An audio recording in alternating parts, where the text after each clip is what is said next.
Salutations, people.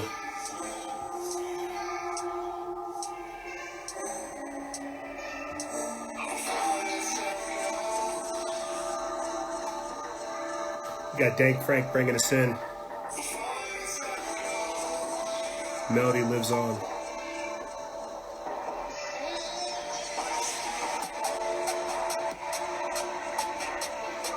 Salutations, everybody.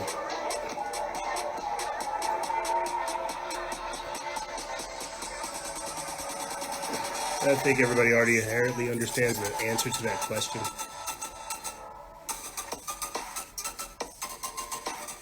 Here's a quick list of some of the things that Joe Biden has been able to accomplish within his first 50 hours.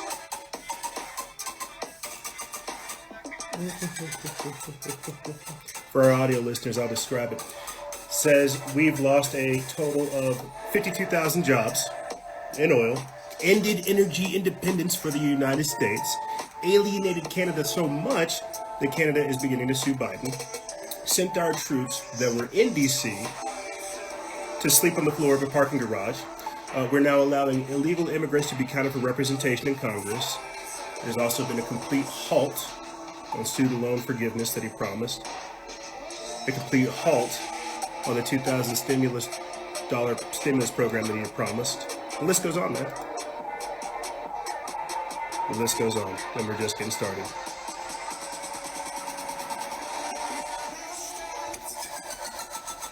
Boom.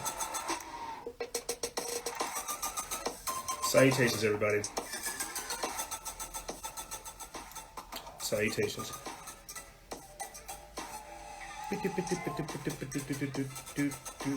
I'll be honest with you guys. The Biden regret memes are hilarious right now.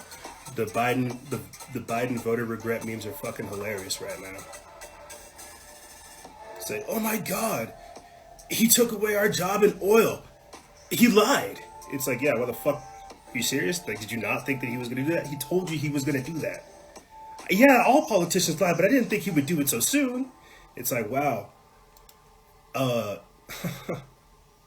The set on you. Yeah, the amount of Biden regret votes that are coming out memes that are coming out right now are freaking hilarious, dude. I tell you. Salutations, my friends, and thank you for tuning into this edition of Instagram Live, of Instagram Crew Day. It's Tuesday. And I'll be honest with you guys, I just got done seeing my little bean grow. Haha. My little bean that looks like a pignon, like a bean, like a lentil. It looks like a little bean, bro. My wife is pregnant. I just got out of an ultrasound, and they said what? The baby had 167 beats per minute. That little heart's already cooking. So I'm super fired up. So if I drift off, it's because I'm thinking of my baby. They took a picture of it, and it literally looks like a gummy bear. They say it looks like a bean. I say it looks like a gummy bear because it looks like a gummy bear. It's like little hands are still forming. Its legs are formed, but its little hands are still forming. And it's exciting. I'm excited, bro. We have we have an appointment 12 weeks. We have a 12-week appointment coming up, and we'll know whether or not they're a boy or a girl. We'll also do blood tests to see if there's any Y chromosome issues, things like autism, Down syndrome, and we'll figure out from there whether or not they're a boy or a girl. But right now, everything looks as is, man. The technicians say the baby looks healthy, looks bigger than normal, which makes me pretty excited about that. And yeah, man. So everybody keeps saying it's a girl. Why does everybody keep saying it's a girl? Like, seriously, everybody's like, oh, you're gonna get a girl. I'm not allowed to carry on my family name. I have to have a girl. What is that about? No, we're not having the baby in a hospital. We're having a natural home birth. It's going to be awesome. I'm going to watch my baby come through the birth canal and just say, get here. I'm so excited. I'm so excited about a lot of different things, guys. Very, very excited. No, we're not going to have her in the hospital. I don't trust the hospitals. I am definitely not. I've never, as you guys can tell, I'm not one for pharmaceuticals or drugs or anything that has to do with traditional healthcare, Western medicine. I'm all about like the natural way of doing things. And so, yeah, we're having a natural home birth. If not, we'll have one at the midwives facilities, and kind of take it from there. And I'm fired up, dude. I'm fired up. I'm about to be a dad. And I think it's a crazy time to have a child, but I could not be any more fired up. Like, really. I think this is a good way for me to segue into talking about Agenda 21, Agenda 2030, the New World Order, all the things that we see taking place and more. That's why I'm taking it that much more serious. Even before my child was cooking, I had told you guys I took this chapstick. I told you I had taken this a lot more serious because they had attacked my unborn child. They had attacked things like procreation, sterility, infertility, all this type of stuff, dude. I was listening to a talk show the other day, and they were talking about how COVID is not the first biowarfare blitzkrieg that we've seen. If you think about it, it's the pharmaceutical industry. It is the oxycodones, the hydrocodones, the Zoloft, right? The Ambien, the Percocets, the what you calls it. What else do people shovel up their nose? Adderall, right? All that stuff. That was the first biowarfare blitzkrieg that we had encountered. And guess what? It nerfed a fair amount of our entire generation. Now comes through COVID, where it takes out the previous generations. You see, so a lot of different things to talk to you guys about. Very interesting world space to be in, but it shows you that all of this is happening. Everything is real. This is not a joke. This ain't no game, right? You can keep playing, but this ain't no game. You can get you can keep doing stupid stuff, but you need to get your head in the game. Speaking of which, let me go ahead and get started, and I'll fly through these topics and get back more into these memes. Biden's 50th hour in office and how bad he's already screwed up. Let's start with some of these intros. If you guys want to support this operation, you can do so by joining our patreon.com/Freedom Faction exclusive member program. Got it pinned right there. I'll also talk about the importance of that. I sent out a message to them to join me on Telegram because I don't think Telegram's going to last, and I also don't think Instagram's going to last. And there's some other things I have cooked up in the background that I'll let you guys know about in the future. Cat's out of the bag. It'll probably just be Patreon before we start, migrating to other platforms. But if you guys want to support the work that we do, you want to be kept in contact, you want to ensure that we're able to deliver information to you regardless of the censorship, support us via Patreon. I have a nagging suspicion that that platform will become another safe haven for us as we move forward into the future. Because as much as I love doing this for everybody here, the only way for me to, I feel like, real talk, the only way for me to kind of continue to have the level of authenticity that you guys are used to is for me to put up a paywall. That way, if the fact checkers and any of these other people come in, they got to pay before they start ostracizing. As it stands right now, we have open source content that allows for them to peruse, fact check, delete, and things like this and more. Whenever we put up that paywall, that's a little bit more of a hurdle, so to speak, for them. So I'm not saying that now. I'm saying that's what's going to come in the future. But till then, if you guys want to support us, patreon.com/Freedom Faction. I put it up before coming onto the air with you guys that, what am I not talking about? The global supply collapse is continuing to get worse. There are shortages of clothing, appliance, food, and other essentials. I put it up just before coming onto the air. Why is that important? Because during the break, we actually became official business partners with MyPatriotSupply.com. Now, I didn't tag them as like an official business partner for this meeting. That's not what this is.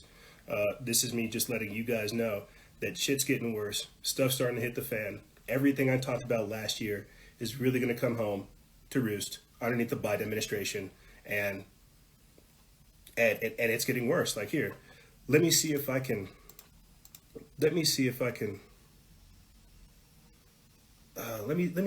quantify this better. Let me see if I can quantify this better, man. On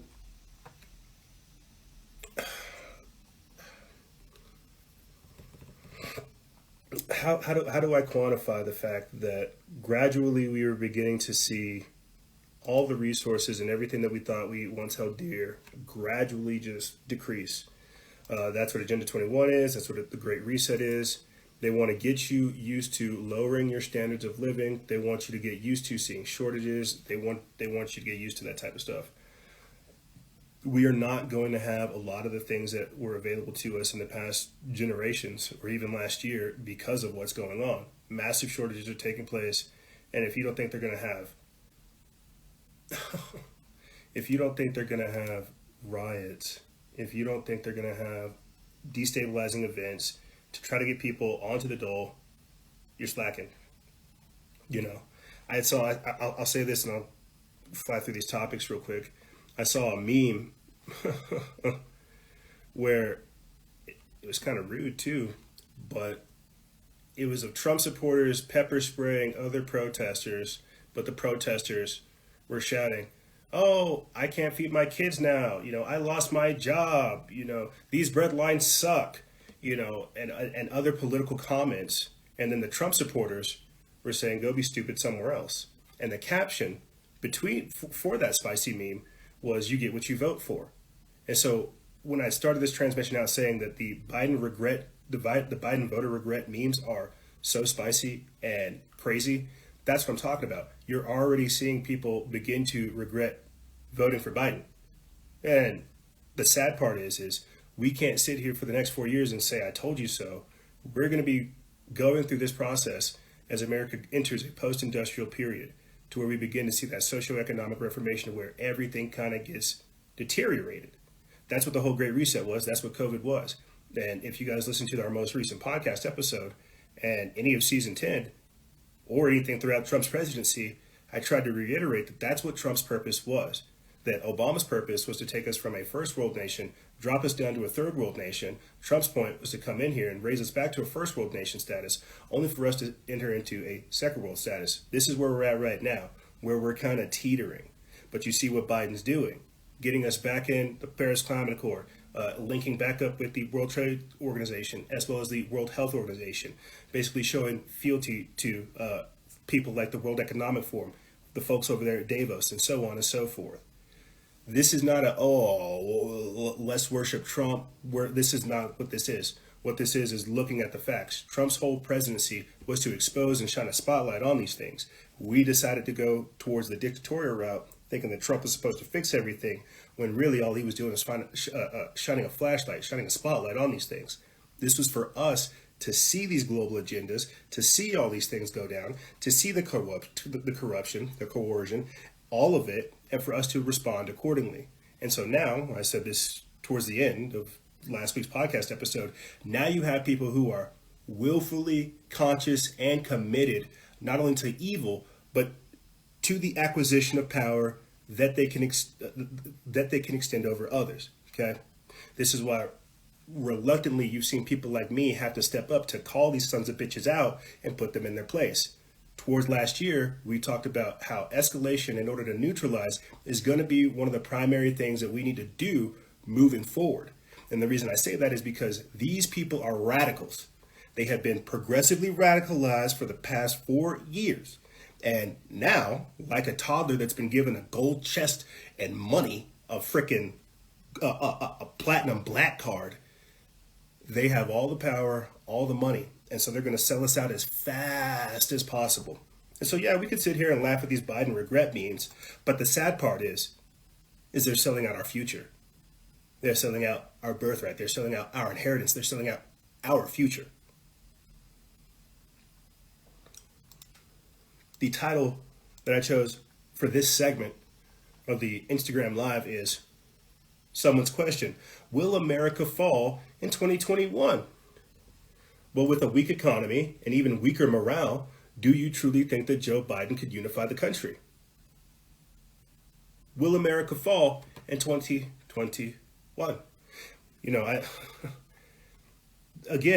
thoroughly believe that people already inherently understand the answer to that question. But I don't think the fall is like a particular event. I think it's a series of events. It's a pathway, right? It's a pathway because we're in the twilight of this once great republic. We have fallen, and when I say reformation, that reformation, renaissance, rebellion, whichever R you prefer, we have to go towards a restoration period. We are godless, wicked, degenerate scumbags that don't really care about anything. How long do you think that's going to last? Let me read this quick article and then I'll get back into these things with you guys. This comes from Nima Harris over there in News Punch. They put this up January 25th. USA on the brink of a terrible civil war. Millions told to prepare. 328 million Americans should prepare for a, quote, terrible civil war in the USA, according to hedge fund billionaire Ray Dalio. Quote, I believe we are on the brink of a terrible civil war, the Bridgewater Assets founder wrote in a series of Twitter posts. Quote, we are at an inflection point between entering a type of hell of fighting or pulling back to work together for peace and prosperity, he added. Quote, our country is still in a terrible financial state and terribly divided. Dalio's dire warning comes as conservatives in America face unprecedented censorship and as the elites continue to consolidate wealth and power amid a pandemic induced by economic crisis. BusinessInsider.com reports that this was not the first time Dalio has warned that the U.S. could fall into a kind of civil war if political and wealth gaps aren't addressed. He has often warned that a lack of opportunity, income divides, and underinvestment in education could cause irreversible damage. And it goes on to basically give a little bit more of a clarification on that. But I have to pause and have a quick shameless plug to tell you to go listen to our minicast, Zebellion, where this right here is why for the next 4 to 5 years, we are going to see pockets of destabilization, pockets of insurrection. We're going to see like fighting. We're going to see like destruction. We're going to see some pretty crazy stuff, no doubt. When I'm starting off the transmission telling you, hey, guess what? There's shortages. What are you seeing in your area?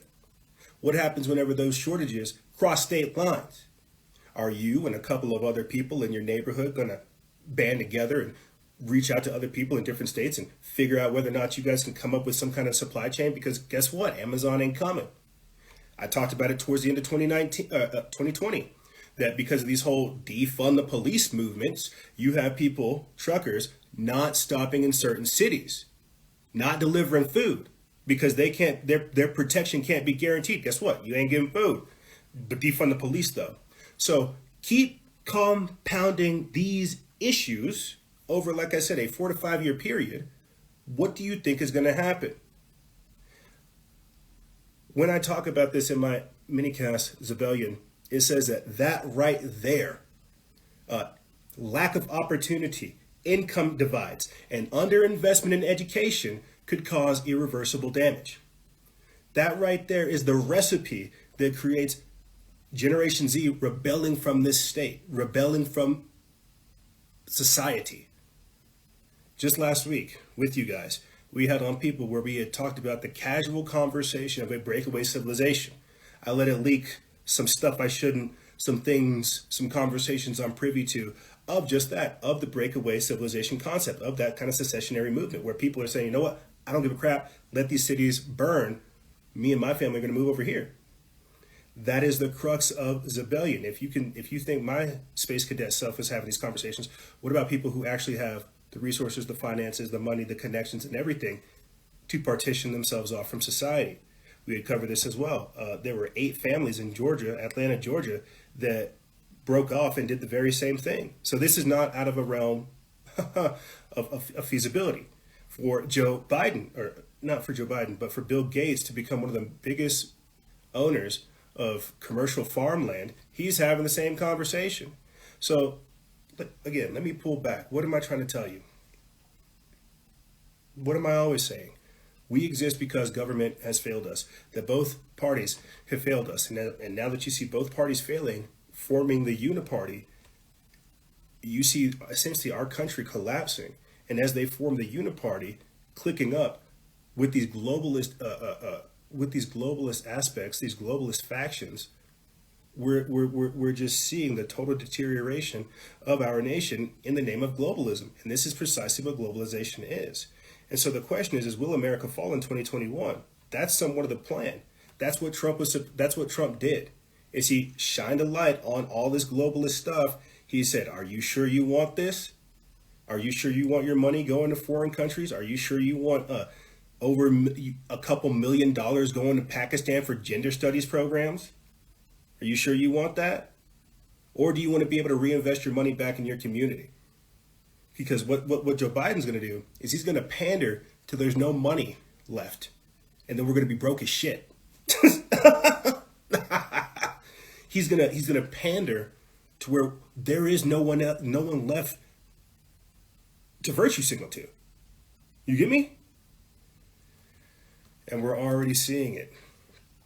We are already seeing it. Again, just more on the globalization aspect. This is why Biden's slogan of Build Back Better is what you see being parroted throughout all of these other nations, all of these other prime ministers, all of these other presidents and these politicians, all of them. Because that's the slogan, that's the phrase, that's the agenda, to build back better. Because they wanted to intentionally destroy and wreck the economy so that they could get people to become more and more dependent upon the system. See how that works? That's all of what COVID-19 was, is to destroy the middle class. So you had poor folks and the rich technocrats. So we had to operate on their platforms, and that's it, right? And now they're starting this year off talking about the Great Reset at the World Economic Forum. Right here, Xi Jinping opens the World Economic Forum in Davos, pledges support for the Great Reset. I'll talk more about this week on the podcast, but whenever he introed the World Economic Forum this year, Xi's main points were three, is as follows. The world should abandon ideological biases and coexist in peace and stop interfering with others' domestic affairs. Sanctions and new Cold Wars only push the world towards confrontation. He also says that he vows support for the World Health Organization, the World Trade Organization, and the Paris Climate Accord. Wow, that's so crazy because it sounds like that's exactly what Joe Biden did. You get what I'm saying here? You get what I'm saying here? I wish I could pull up some of these like Biden regret memes because they're so spicy. Let me just type it in real quick. Regret. Even the machines are experiencing regret. Right here. Someone says, I am a Democrat and I regret voting for Joe Biden. So do all of my friends. This one right here, they put this up January 20th, 2021. This is by Raspberry Bomb on Twitter. It says, every day since Election Day, I regret voting for Biden more and more. Like I genuinely feel sick to my stomach about it. The more and more I learn about politics and the way this country works, the more I learn, the more I wish I hadn't voted at all. Oh, it's so sad because we're screwed. We truly are screwed. It's like we're less than a week into Biden's presidency, and people are already conceding and regretting their votes. and I'm actually kind of sad, man. Here's the archetypal one. I'll say this, and then I'll get back into these topics with you guys. Here's a series of 4 texts sent to somebody, and they just took like a screenshot, and it's basically somebody breaking down saying like, you were right. Shit's. I'll just read it. It says, you're going to hate me for this, but it took him actually getting elected for me to realize that we made a huge mistake. He said, there's nothing you can do about COVID. Now my governor wants to open back up. You called this back last year. It makes sense. Nobody showed up to his events. Nobody streamed his speeches. My friend's dad, who does that pipeline shit, said he's getting laid off in March. I remember the media said Trump was lying when he said Biden would ban that, and he stopped the Keystone thing. And like you said, I did my own research and compared Trump's tax laws to what Biden wants. I can't afford that. Like the text, it's hilarious. It's hilarious. Because now this person sees why 50 cents became 50 pence. And why Lil Wayne jumped on the Trump train. You get me? Because People are based in reality. But what happened with Joe Biden and this election is we got stole, we got shook, we got snuck. They sucker punched us. They took Joe Biden, the man that basically can't even finish the sentence, and corrupt Kamala Harris. they installed these people. They got the worst voting record. Like, nobody voted for them. They purposely put the least likable candidates in your face to show you the power that they have. You want to know why that Bernie Sanders meme was so widespread? Is because they were saying, we know that you wanted Bernie. We know that you wanted Bernie. We see that Bernie would have been a viable candidate. But no, we're just going to throttle him. You see, let's just put him in his little mittens and his little mask. Is that who you want? Is this your king? Is this your president? They purposely spread that Bernie meme to smack people in the face who are actually paying attention. Because they understand that Joe Biden's atrocious and not likable at all. The man opens up his mouth and he's a gaff, bro. Like, that is half of the trap and half of the deceit behind Joe Biden. And whenever I freaked out about this on the podcast episode last week, I said they went with an archetypal emperor model with Joe Biden. They put somebody with a failing mental capacity who has no idea where he's at up there to be a figurehead, so that they can only embolden and empower the system behind him. That's exactly what they did. And so now we're sitting over here laughing at this corpse, right? This decrepit, degenerate pedophile who is our president, seems like, I guess, or whatever. We're distracted by how many gaffes he has, but we're not understanding the power that he has accrued. When I tell you that Biden is becoming an authoritarian, Kamala Harris is as well, think about how many executive orders he signed within, I think it's like 33. Yeah, like 33. He signed like already 33 different executive orders. And this is not a show of fealty. This is a show of force. Like, this is not a good thing. Whenever you're trying to outdo the previous president and then at the same time roll back some of the things that he's done, you have no idea what you're doing. You're still pandering. It's like you're trying to do president, but you're not doing it right. Like, think about this.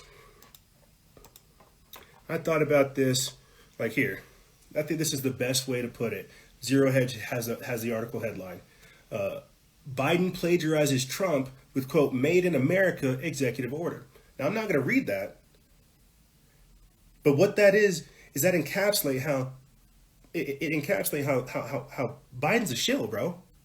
When Trump can literally get companies to come back to America based off of like a literal phrase, "Make America Great Again," we're going to get companies to come in, come start working with us.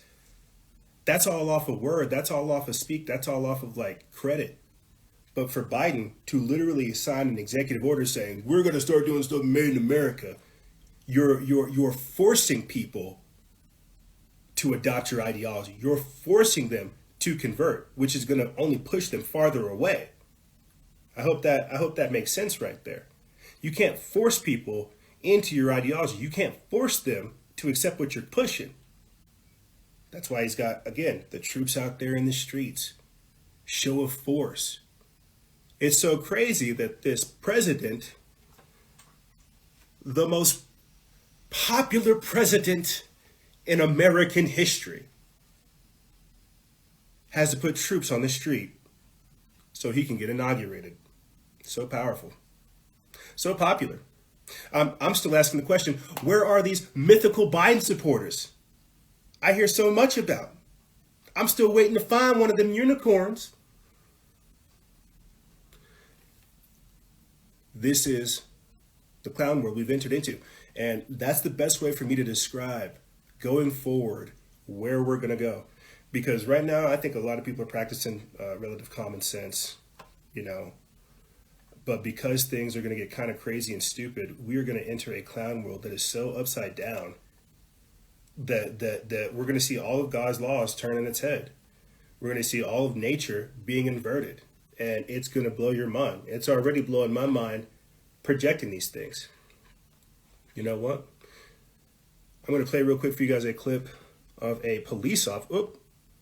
This is a spicy meme. It says, Donald Trump created the office of former president. Q never predicted that crap. I'm going to play for you guys real quick this video clip that we put up before coming onto the air.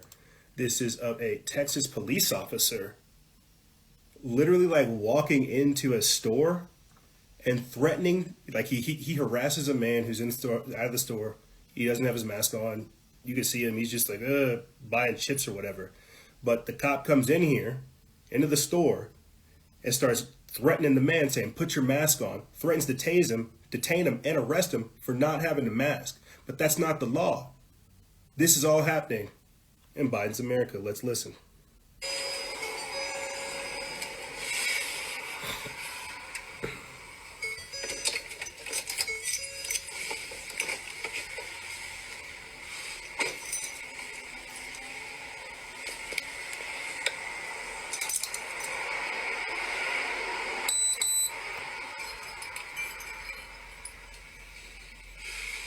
Where's your mask at?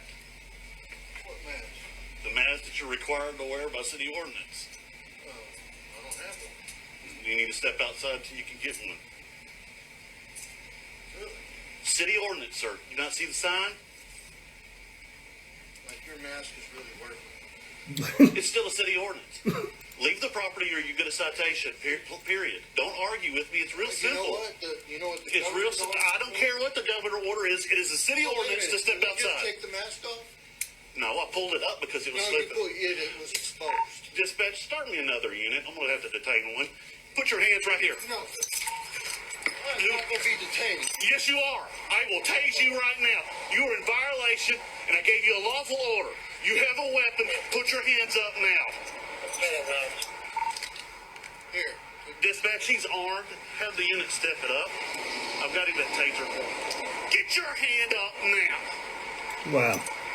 Dude, you're just dumb. Dude, you're just dumb. Don't move. You move again, I'm going to drop you. To protect and serve. To fucking protect and serve. What? Just, oh my God. It was dude. simple. All you had to do was step outside and put a mask on. Wow. Look at him. Shaking. Look at him. And that's where your taxpaying dollars go. That's crazy. That's crazy to me. That's to protect and serve what, dude? Come on now, man. And so, well, you got people on the right that say, oh, we need to back the blue, back the blue, back the blue. It's like, dude, you don't understand how these are the people that are going to come arrest you and come detain you. They're a brotherhood in and within themselves. As much as I have respect for military veterans, a fair amount of our law enforcement officers and LEOs, dude, they have been co-opted. You know, last week at the Capitol, whenever we saw all of those National Guard members essentially get deputized and given the ability to arrest people, that's the type of stuff I'm talking about. This is the police state. And you have people saying, oh, well, these guys won't come take our guns.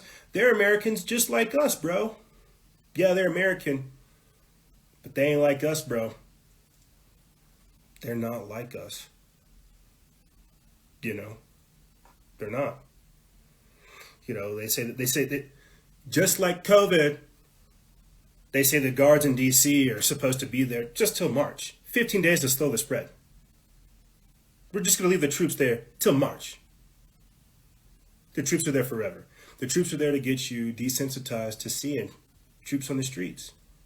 Get you used to seeing that you're a suspect, that you're a problem. I bet you think about things. I bet you don't prescribe I bet you don't prescribe to the party line.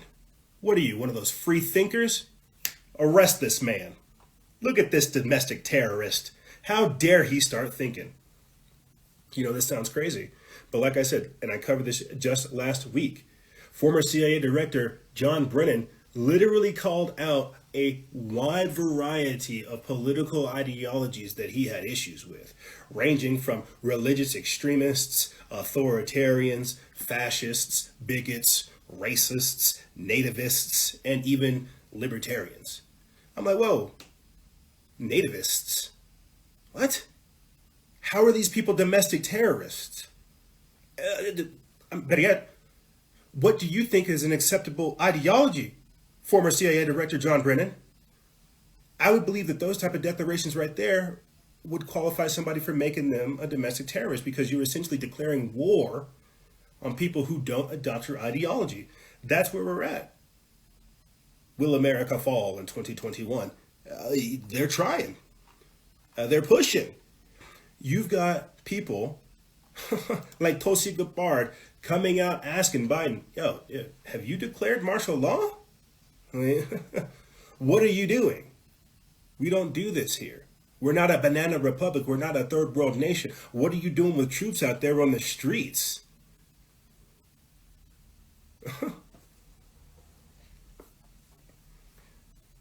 There will be no war.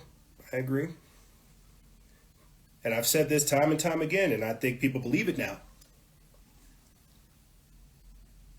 I think people believe it now. You know, sorry, I heard my neighbors yelling about something.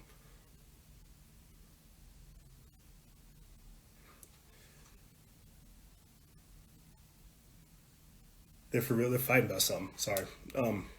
Tulsi Gabbard asks Biden, quote, have you declared martial law? And I said this throughout Trump's presidency because while this was a good thing, I also understand that this is how the world works. You can't close one door without another door opening. Yeah, it's good that we're not going to wars and we don't have, new war starting. Yeah, because that's the double entendre. The war has come home. Yeah, the troops have left their posts to come home and begin to police us. Yeah, for sure. That's why you're already seeing it with the National Guard. They got out of Iraq and Afghanistan to only come here to police us. And so whenever you see, like what I called last week, the ideological purity tests, people being filtered within that brotherhood, they're saying, are you truly committed to what we're about to do? We're about to do something completely different than what we were doing beforehand. I'm glad you're with the military. We're going to take another step higher than that. Are you committed to this? Are you pledging your fealty? That's where we're at right now. So Tulsi Gabbard asking, hey, have you declared martial law? That's a valid question because we need to know where we're at. When you've got politicians, former CIA directors, news pundits, and people online literally trying to wage war with 50% of the domestic population, I would say that it's an accurate assumption to say that we're in a civil war.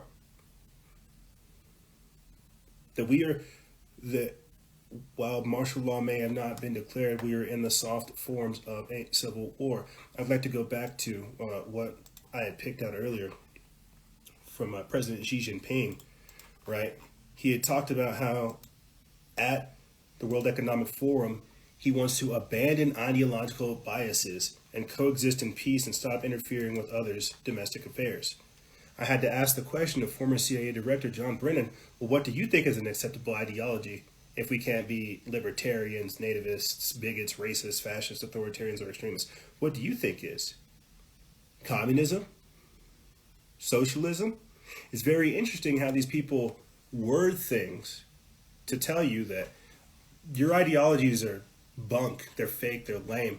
You guys need to adopt ours. What this does is this turns into a convert or kill type of mindset, something that we've seen ISIS do. Either you convert to the ideology and to the propaganda that we're pushing out there, or we're going to kill you. And they may not say they'll outright kill you. They'll just figure out a way to gradually move you out of society, take you away from social media, take away your banks, take away the ability for you to have a job, take away your ability to provide for yourself, limit your transportation, literally station National Guard troops outside your house. And if you leave to go feed yourself, well, they'll shoot you because you've been deemed a domestic terrorist. You've lost your rights as a citizen and now you are a threat. Do you see the dangerous days that we are entering into? and why at a certain level it's not healthy for us to continue to debate, discuss, engage. We need to be doing different things. We need to be taking different angles. We need to say we need to call these people for what they are: authoritarians, extremists, and radicals. And like I said before at the start of the transmission, we need to escalate in order to neutralize. These people literally take advantage of our kindness and of our goodwill, and they run roughshod over us. That's a sad thing. And whenever we stand up for ourselves, they're like, "Oh, look at these nativists. Look at these authoritarians. Look at these religious extremists. Look at these look at these people." It's like, wow. Does the idea of being a free-thinking individual scare you so much? Does the idea of not being dependent upon the system scare you? We heard a whole lot of that last year, right? We heard a whole lot of that. That we had to get people off of the plantation. We had to get people off the Democratic plantation. That's what the whole hashtag walk away movement was, is because you had these authoritarians, these people in power, thinking that, hey, I speak for this demographic of people. I speak for this group of people. That's the problem with identity politics, is you have other people giving you your identity. We don't actually have ideas that we can unify on. That's what pulls people together. Not any of these labels, ideas, categories, labels, boxes, any of that crap. It separates people. It's divisive. But ideas, that's what brings people together. That's what people believe in. They believe in hope. They believe in freedom. They believe in peace. They believe in security. Understanding that no one can give them any of those things, that they had to go out there and do it themselves. Right here. Look at this. Look at this. Look at this right here. Right here. Planet Free Will, January 25th. Report. The poor will take over a decade to recover from the lockdowns while the rich thrive under a, quote, rigged economic system. This is why they're putting the Great Reset, because they were able to literally siphon off the rest of the resources, the rest of the wealth from the people, and give it to these technocrats like Elon Musk, Jeff Bezos, Bill Gates, and Zuckerberg, Sergey Brin, and Larry Page. These are the people that now dictate this course of society. This is why you see businesses interfacing with government, and why your rights, those are archaic, like Zuckerberg said. Privacy, that's old news. Everything is all about being interwoven these days, because privacy is a luxury. Privacy is a commodity in this new world order. You want to keep something secret? Not in this 1984 surveillance state new world order we have. Nope. You're going to tell us everything. Mm-hmm. And if you don't tell us, your data will tell us. And if you don't tell us, or your data won't tell us, well, guess what? Your friends will tell us, because they take pictures of you too. This is the world. And so, as this technocratic society consolidates itself and assumes more power, we've got to ask ourselves the question of, do we want to be a part of this technocracy, or do we want to create something new? The sad thing is we're literally going to have to do both. We're going to have to try to fight this ongoing battle of the technocratic consolidation, the creation of the New World Order, the B-style system, and more. But at the same time, creating a safe haven and an outpost, a Zion. I'm thinking of the Matrix, a Zion where people don't have to get born in this system, don't have to deal with this. You get me? Like last week or last year, every day strings together these days. Last year, when I started going to like local protesting, like connecting with all kinds of different people, one of the main things I started talking to people about, and this is before the conception, before the baby got here, or conceived, I started having these crazy like waves of intense pressure telling me that we cannot wait for another generation to be raised up underneath this tyranny. Pure, plain, and simple. I say it all the time, that we exist because we were failed. Freedom Faction exists because the left and the right failed us. We can only wonder what's going to happen in the future. When I talk to you guys about Zebellion, right? And how for the next 4 to 5 years, you're going to have Generation Z rebelling because of everything I've said here. They're going to take this stuff that I'm kicking at you, and they're going to live it. I kid you not. People think a lot of what I'm saying is just like rhetoric because I want to be whatever the fuck. I'm telling you this because halfway I'm having visions, halfway I'm having the information, halfway people are telling me personal experience, and I'm just synthesizing the information, telling you this is what I see. This is what I see. These are the projections. This is what's going to take place.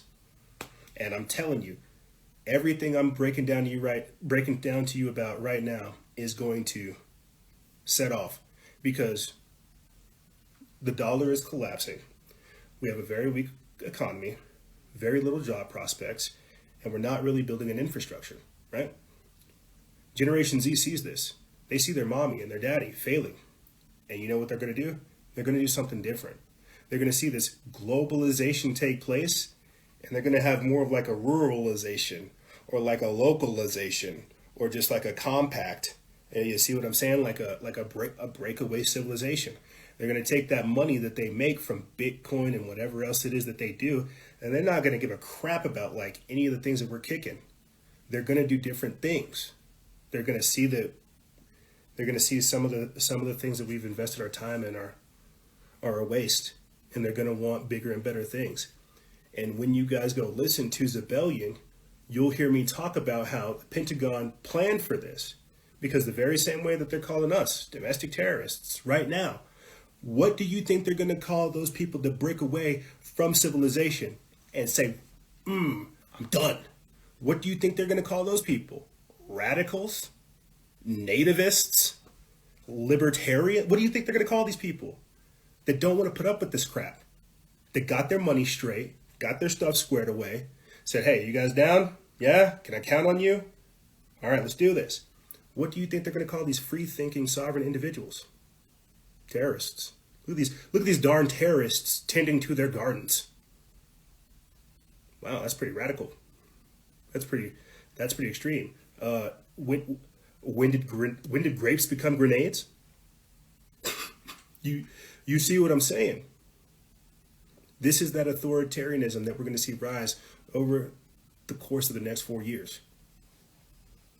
And so, while we see people breaking away, we also have to understand that because some of us are still tied into the system, we kind of have to sacrifice ourselves, knowing full well that this battle is meant to be lost so that it can give other people the time they need to get set up and get straight, because America is collapsing and it's being done by design.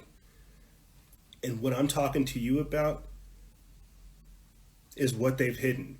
Like they don't want people to be self-sufficient. They don't want people to be independent. They don't want people to be free thinking. They don't want this. They don't want people growing their own food. They don't want people getting themselves connected back to nature, getting more localized. They don't want that. What they want is dependency. That's why they told you were non-essential. Come to us so you can get your money. You need that stimulus check, right? Like it's actually very sick. But because you've, again, got people who are so helplessly dependent upon this system, they can't see anything outside of it. They can't comprehend. Well, why would you want a smaller government? Well, why would you want less this? Don't you want more? This is the political wake of consumerism, of materialism. You see? Realizing that we don't need more goddamn government, we need less. More government is what's got us here. But because, again, you've got people hopelessly dependent upon the system, never comprehending what life could be outside of it. Oh, well, they say, well, if you just have more laws, people will be happier. When it's the exact opposite. Because there is no law for morality. You can't legalize freedom.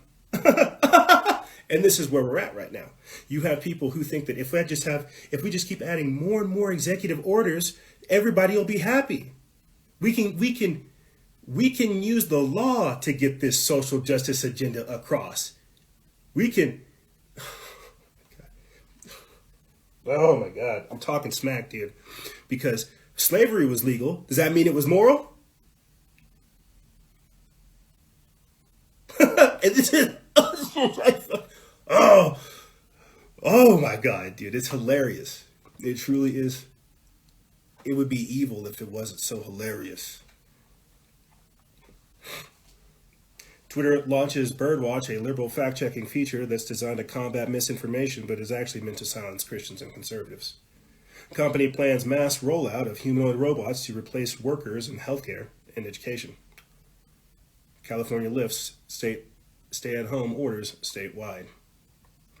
Governors Cuomo and Newsom decide to ease the COVID restrictions following a Biden inauguration. Biden vows to replace the entire government fleet of nearly 650,000 cars and trucks with electric vehicles. You know, where we are at right now, and I said this last year and I'll say it more often than not this year, we're setting the stage for Agenda 21. If you go read the documents, if you go read Agenda 2030, everything that's happening, right? George Orwell's 1984, Brave New World, right? Behold the pale horse. If you go do research, you'll see where we're at. Fahrenheit, what is this, like 451 or whatever that Fahrenheit movie is, right? We are in a interesting bind. And so that's why I don't sugarcoat stuff. I tell you guys straight up where we are at, what we need to do, how a lot of us have to be willing to get rid of some of the luxuries and things we have because those are traps designed to keep us domesticated, comfortable, happy, and safe. We have to get rid of those things, embrace the uncomfortability to really start making progress. I was watching something the other day and it said sometimes severity is the cost of progress. And I was like, oh my God, that makes so much sense, dude. Because candy ass, lukewarm behavior gets us nowhere, dude. It truly doesn't. Here's another quote for you guys, and I'll let you simmer and marinate on this. It comes from Archaeolus, or Archaeolocus. It says, quote, "We don't rise to the level of our expectations. We fall to the level of our training." I'll say that one more time. We do not rise to the level of our expectations. We fall to the level of our training. What are you training for? You just training to talk shit on social media? You just training to be a grammar Nazi? What are you training for? What are you investing in? What are you building up stamina to endure? What muscles are you developing? Do you see this shit? What are you doing about it? Do you want to live? Do you want to keep living like this? Or are you going to let ignorance be the reason that you didn't take action? Well, I just couldn't stop it. I'm just one person. I don't know what to do. I thought somebody else would do it. Yeah. Oh, man. Well, you know, it's prophesied, so I ain't going to do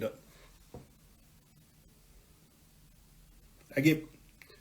Realize that whenever I jump up here in front of you guys and play these games and do all this nonsense, right? I'm playing games. I'm acting funny. I'm silly.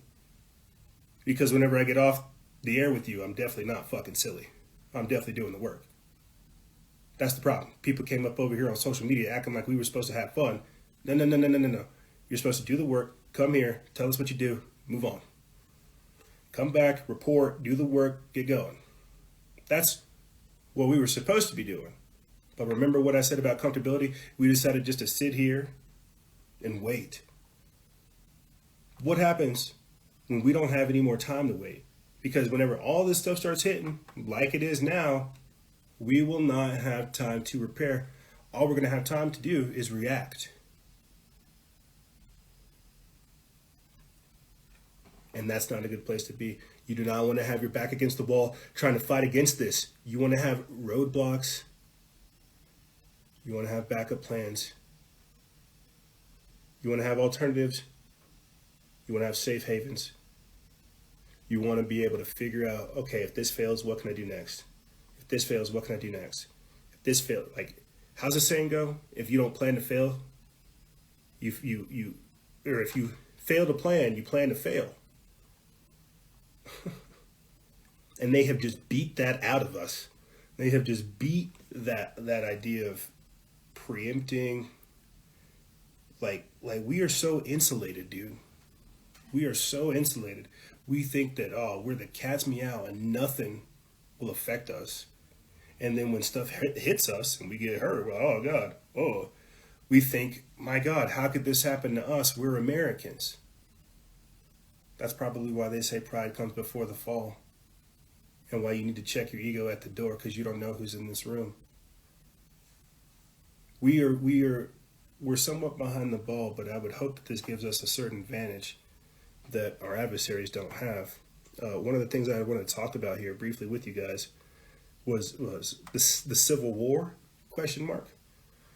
And I say that because we're already in a cold civil war. We're already in some type of altercation, some type of event.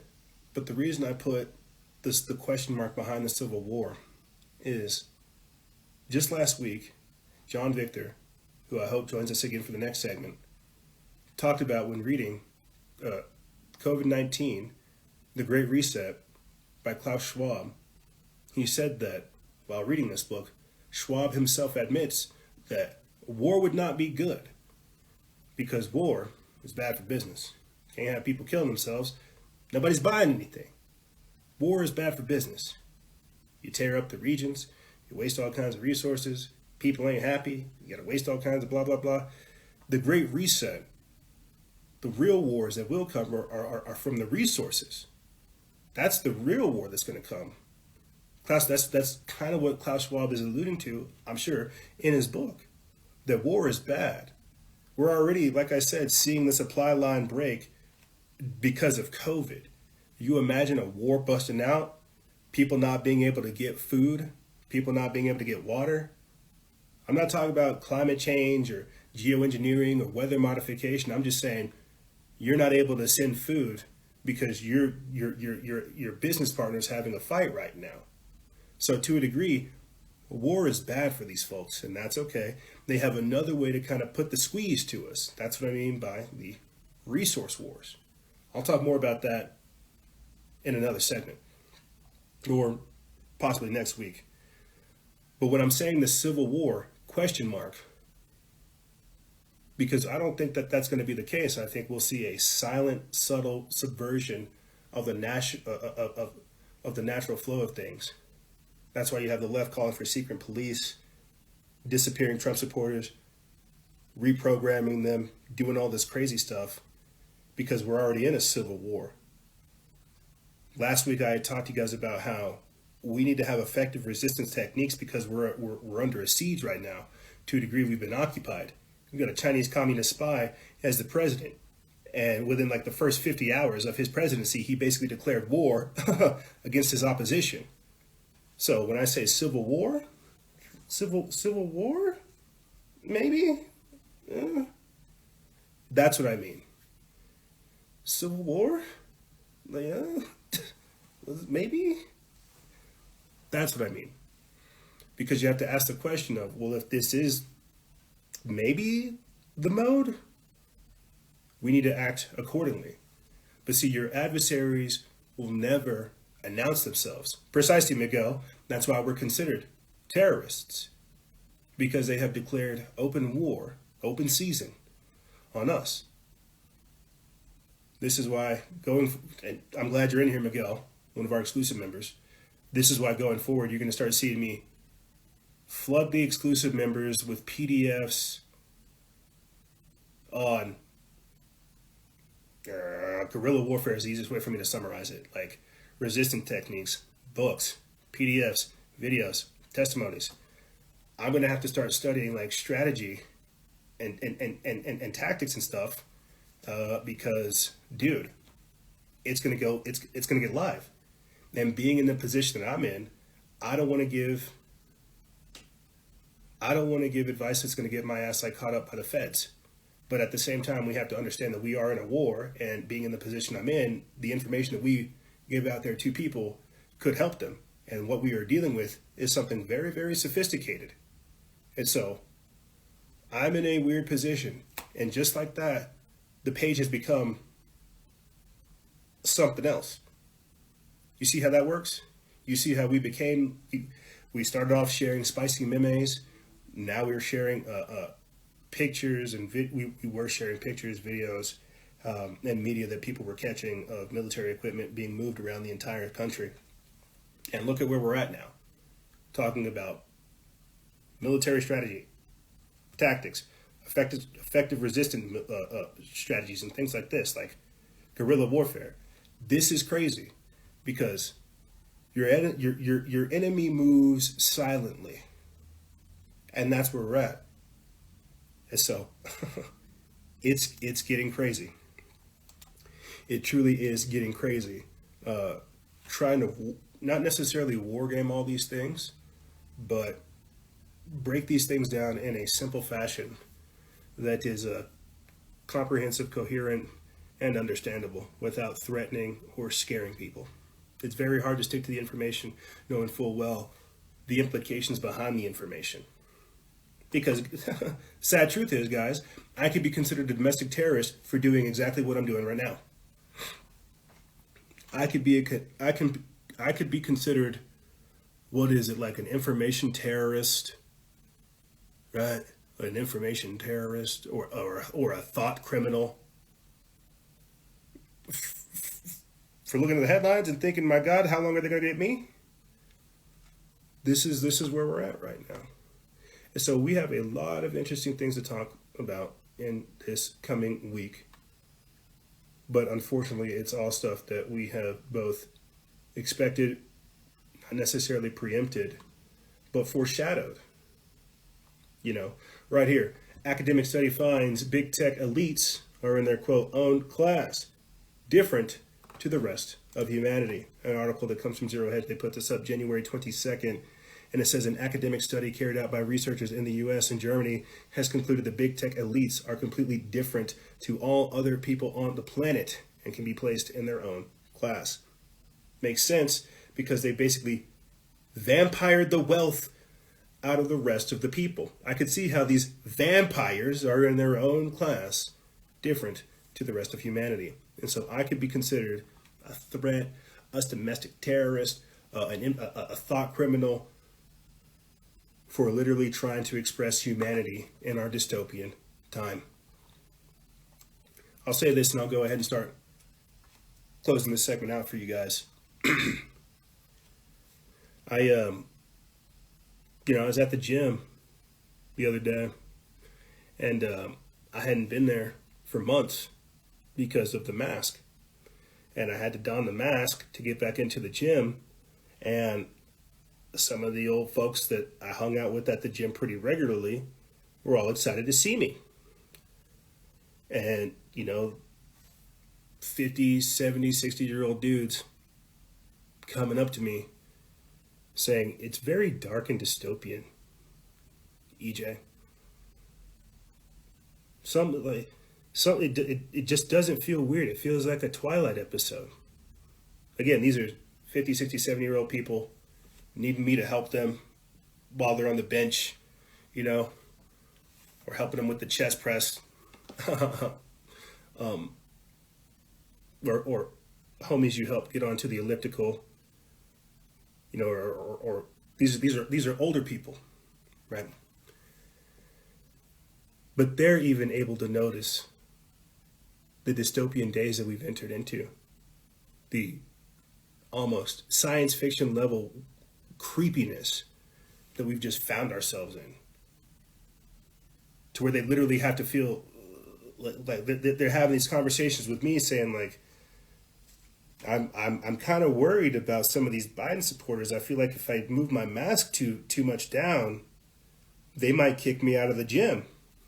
And I pull my mask down and say, fucking let them. My goddamn money spends the same. Let them. But I have to understand these are 50, 60-year-old people, you see. And so that's why I'm trying to bring it to you guys' attention.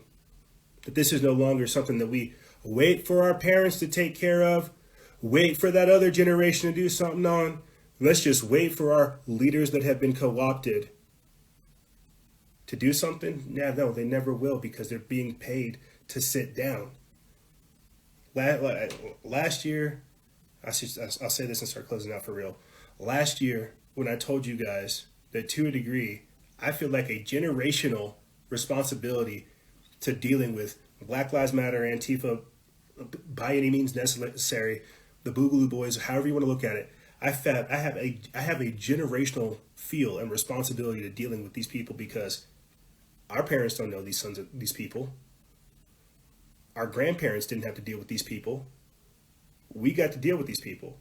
And you understand how disrespectful our generation is? They will kill that older generation and laugh about it.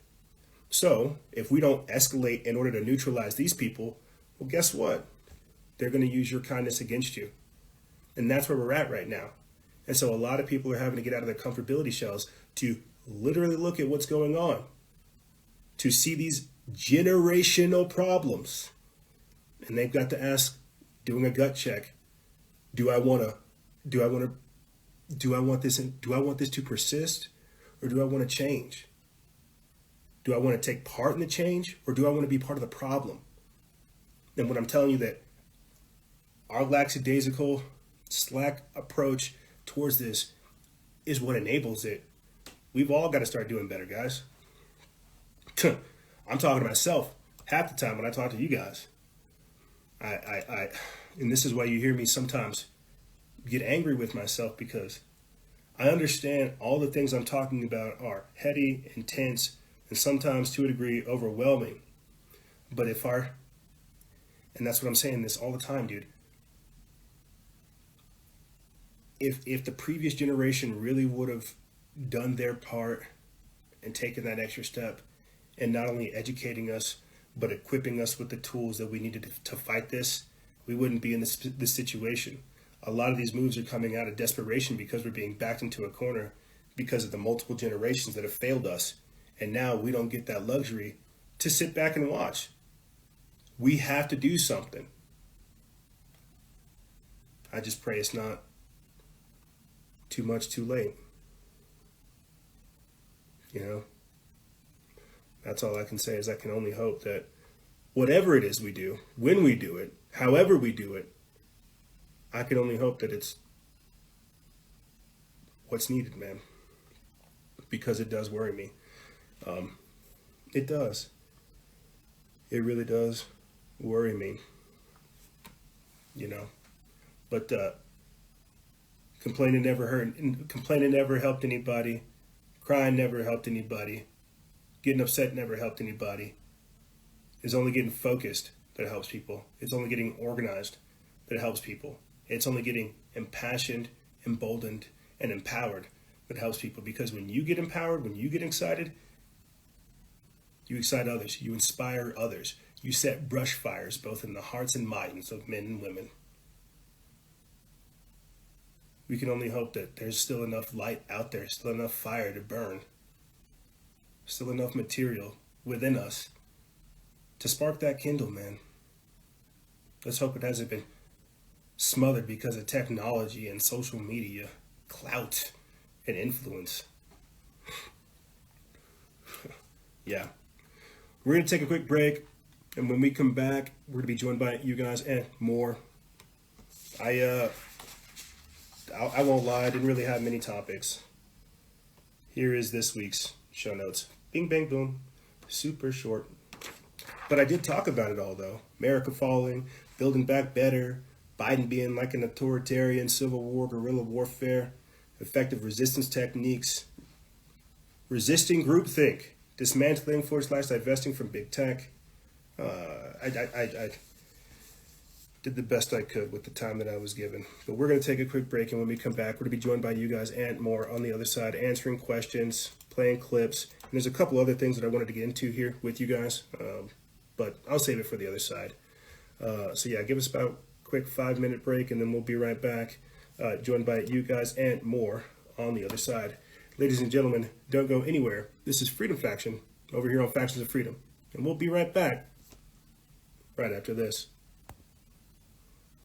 I learned a lot. And I learned that, I learned a lot.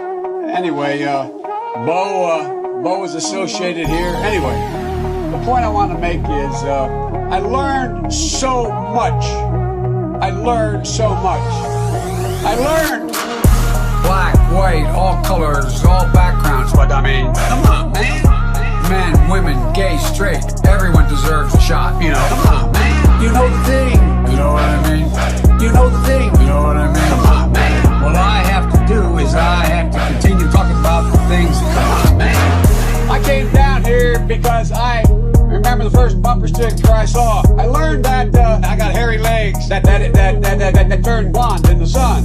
And the kids used to come up and reach in the pool and rub my leg down so it was straight and then watch the hair come back up again. So I learned about kids jumping on my lap. I love kids jumping on my lap. Oh, I'm in trouble. What are we, nuts? Dead. You know. Come on, man. Give me a little break here. Get a life. Taking cocaine or not? What do you think? Huh? Come on, man. Black, white, all colors, all backgrounds, but I mean, come on, man. Men, women, gay, straight, everyone deserves a shot, you know. Come on, man. You know the thing. You know what I mean? You know the thing. You know what I mean? Come on, man. You have a problem figuring out where you're from here, Trump, and you ain't black. Come on, man. The Corn Pop was a bad dude, and he ran a bunch of bad boys. I can hardly wait to meet with that guy who is the stable genius. Come on, man. I am very willing to let the public judge my physical and mental my physical as well as my mental fitness. Come on, man. Poor kids are just as bright and just as talented as white kids. Wealthy kids. Come on, man. I mean, come on. Take a look at the record. I know a lot of weed smoke. Come on, man. Black, white, all colors, all backgrounds, but I mean, come on, man. Men, women, gay, straight, everyone deserves a shot, you know. Come on, man. You know the thing. You know what I mean? You know the thing. You know what I mean? Come on, man. Why the hell would I take a test? I am, come on, man. What the fuck, bruh?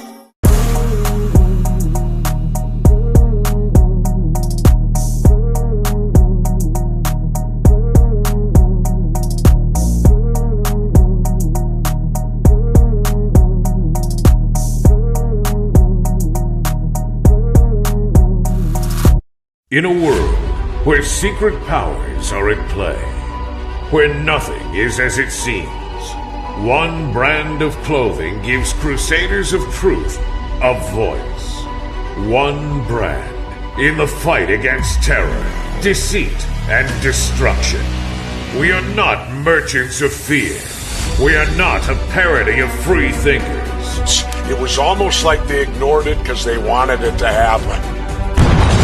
I occasionally think how quickly our differences worldwide would vanish if we were facing an alien threat. This season, get ready to awaken the masses. Forget the politicians. Politicians are put there to give you the idea that you have freedom of choice. You don't. You have no choice.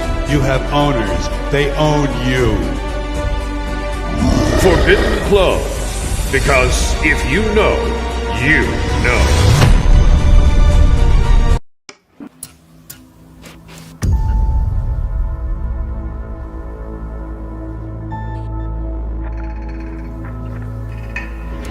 Understand what's going on around you.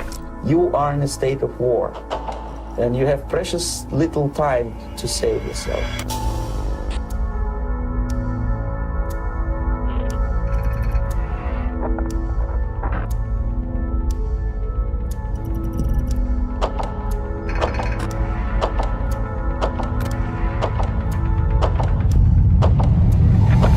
It's a slow process which we call active measures.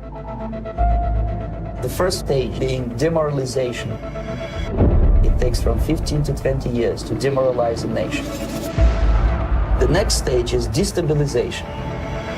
What matters is essentials: economy, foreign relations, defense systems. The next stage is crisis, with a violent change of power, structure, and economy. period of normalization. This is what will happen in the United States if you allow all these schmucks to put a big brother government in Washington, D.C., who will promise lots of things, never mind whether the promises are fulfillable or not.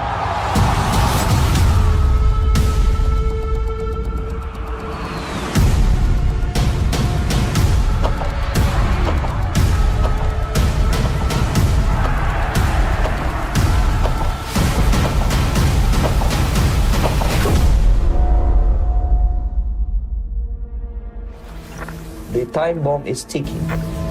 With every second, the disaster is coming closer and closer. The danger is real.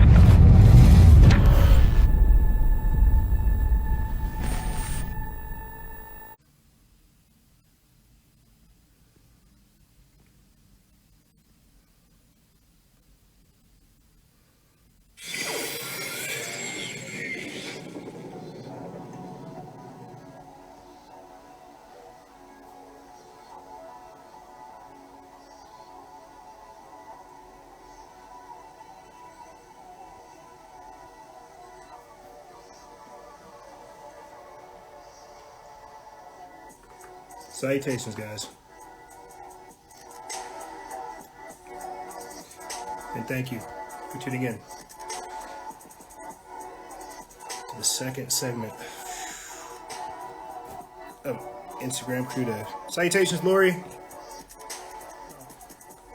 You missed, I'll keep you up. I'll tell you in a second.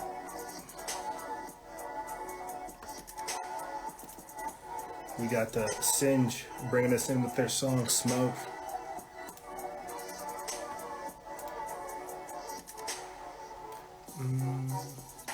Some smooth stuff for you.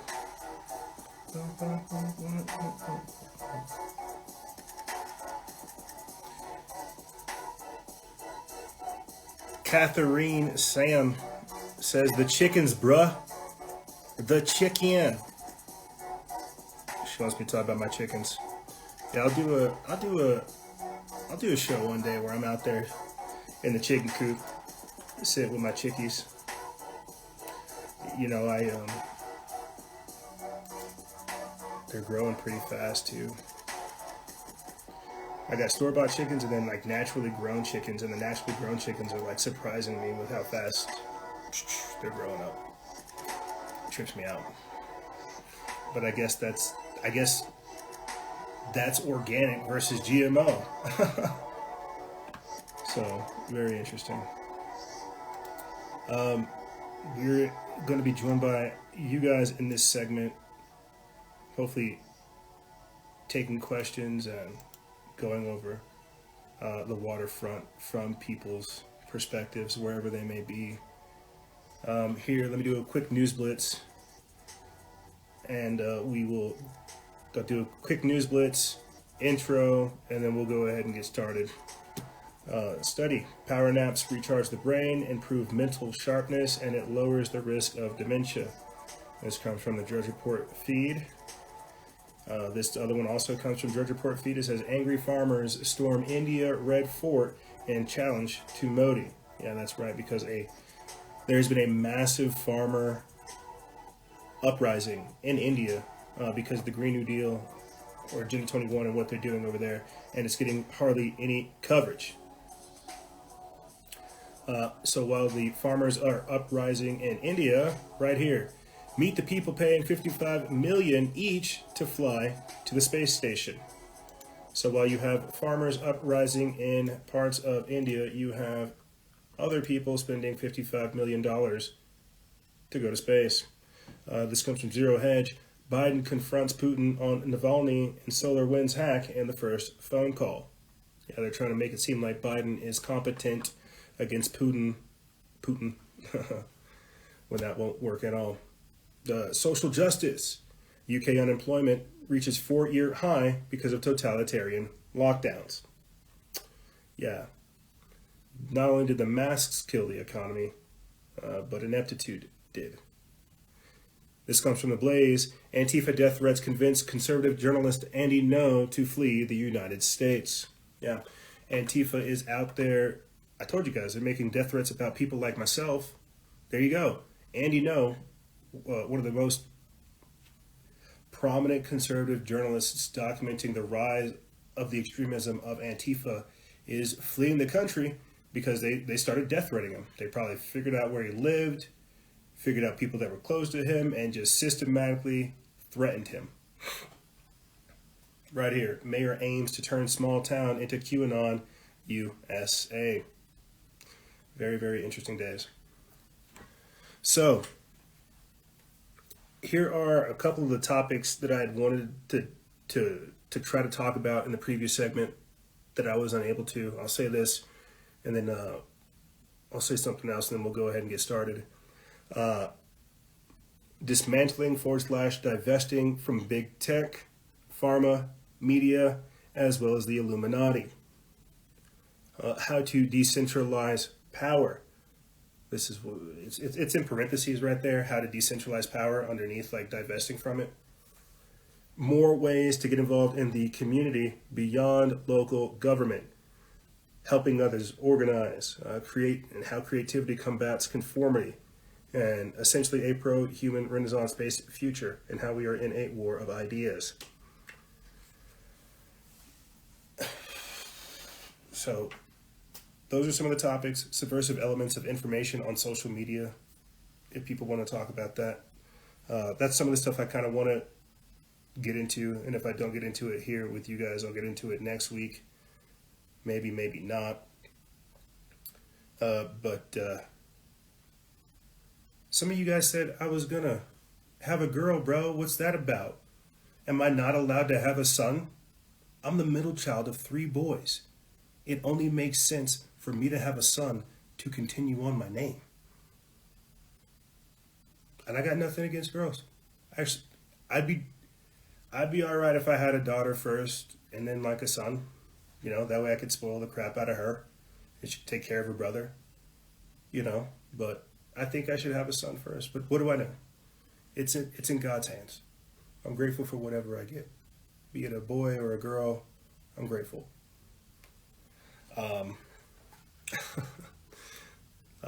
That's just me being silly. Let me do these quick updates and then we'll go ahead and get started with you guys. If you guys want to support this operation, you can do so by joining our patreon.com/Freedom Faction exclusive membership program. As I told you in the previous segment, I believe that platforms like Patreon and Subscribestar are going to be the outposts, the last stand, the businesses that allow content creators to access their platforms will be one of the last redoubts that we have to go to. And so I'm not saying I haven't built up like a infrastructure only using Patreon, but I believe things like GoFundMe, Patreon, Subscribestar, and more, information like what we have is going to go beyond a paywall. And that's just a natural order of things. You have people that want to produce, and then you have a system that wants to throttle that. If you guys want to support this operation, you want to be able to secure the information, bypass censorship, and ensure that it gets to you, join our patreon.com/Freedom Faction.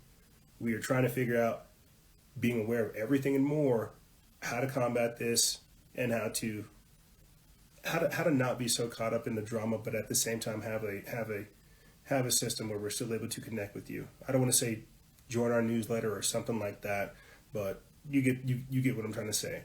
If you guys want to support this operation, you can do so by joining our patreon.com/Freedom Faction exclusive membership program. There will come a time where I don't do all of this for the public. I will do this for the people that pay me. Sad truth. As much as people don't want to hear that, like, oh, do slave away, wait, do this. I won't. I'll just keep it 1,000. HC Vianto, y'all can chill out with all that Discord crap. It was a waste of time. Did not do Discord. Telegram seems more feasible. And if you say, oh, Telegram's getting cut, go to Discord. I'll say the same damn thing.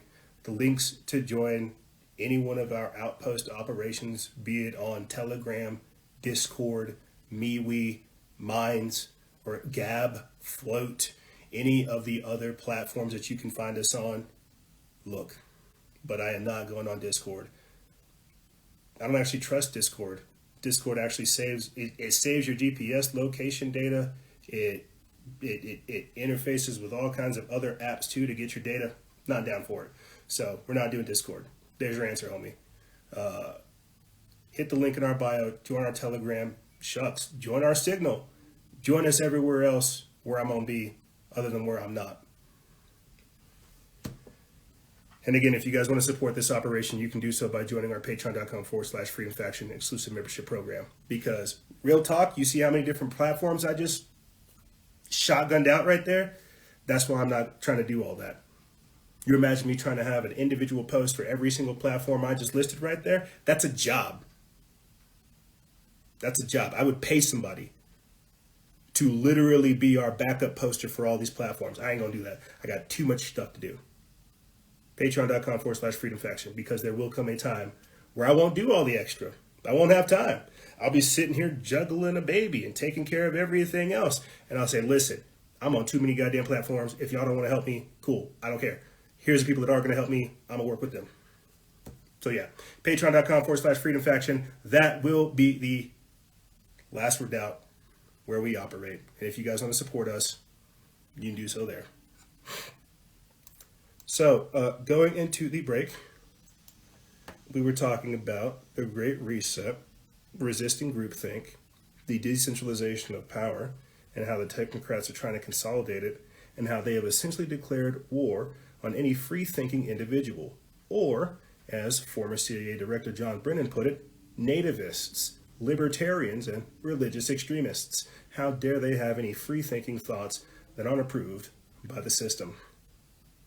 In this segment, I want to be joined by you guys, the audience, getting your thoughts on comments such as that, what you portend to see in underneath a Biden administration.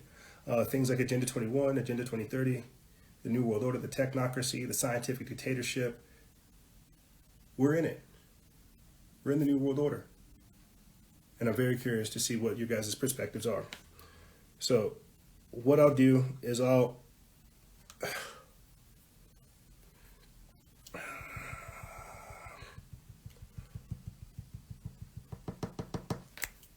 let's go ahead and get somebody else on. Constitution quoters, huh? They call us Constitution quoters, eh? Shucks. Let's go ahead and start getting people on, and then we'll continue from there. Lucas, join us. Yeah. Lucas. What's up, man? A little bit of everything, my friend. How are you? Good, man. What about you? I'm hanging in there, trying not to lose my mind, trying to seem cool, doing the best I can, you know. Yeah, man. Talk to me. What's happening? Oh, man, watching the news over here. How much? 4 days? It's crazy, huh? How are people already regretting Biden in your area, or are they already shaking their head as they see us just like falling? No, they're not talking about anything about this. Really? Yeah, man. What are they talking about? I'm curious. It's too much stuff happening here too, you know. Like, because you're in Brazil, right? Yeah. So what's Bolsonaro doing? People don't have jobs, and so like the economy here is not good. Lockdowns. So people can't pay attention to this, you know, like they have jobs, so they are not talking about this. Not now. Let me get your thoughts on that, because I think everybody understands that unemployment is about to skyrocket no matter what Biden does. What are people's thoughts on, I guess, like building up an economy, like doing anything different? Do they understand that the lockdowns are causing this? Are they protesting for jobs? Like what is the heartbeat of the folks of Brazil right now. Bro, like I'm on stage that I don't talk about this anymore, even with my close friends, because like I am the wrong in these talks, like it's crazy. So I just stop it. I live my life, you know. So because you're informed, educated, seeing what's going on, they think you're the bad guy because you're trying to talk about solutions? Yeah, man. Because they pay attention about science, but see, hold on. That's funny, But like I can't argue with this, man. So I just stopped talking because I'm the point that I'm gonna start losing some friends. So fuck. You're gonna wake up in your time. I don't have time to this anymore, Yeah. I'm just living my life. But I can't blame you, bro. A lot of this is designed to rob us of our time, of our energy, of our passion, of our drive to do this type of work in the real world, because we get upset trying to duke it out with people either on social media or trying to convince people. So I hear you, man. Sometimes you hit a wall to where it's like, why even bother? Yeah, because people who are addicted to their propaganda and they don't want to learn any different. That's the fun thing, man. Like sometimes I post some stuff, but like how we can try to wake up some other people in this platform, like don't make sense. Even like you trying to do a lot of work here, but like you got censored. Like you can reach so few people. It's not like you cannot reach like 300,000 people like you have. There's no way, man. Yeah.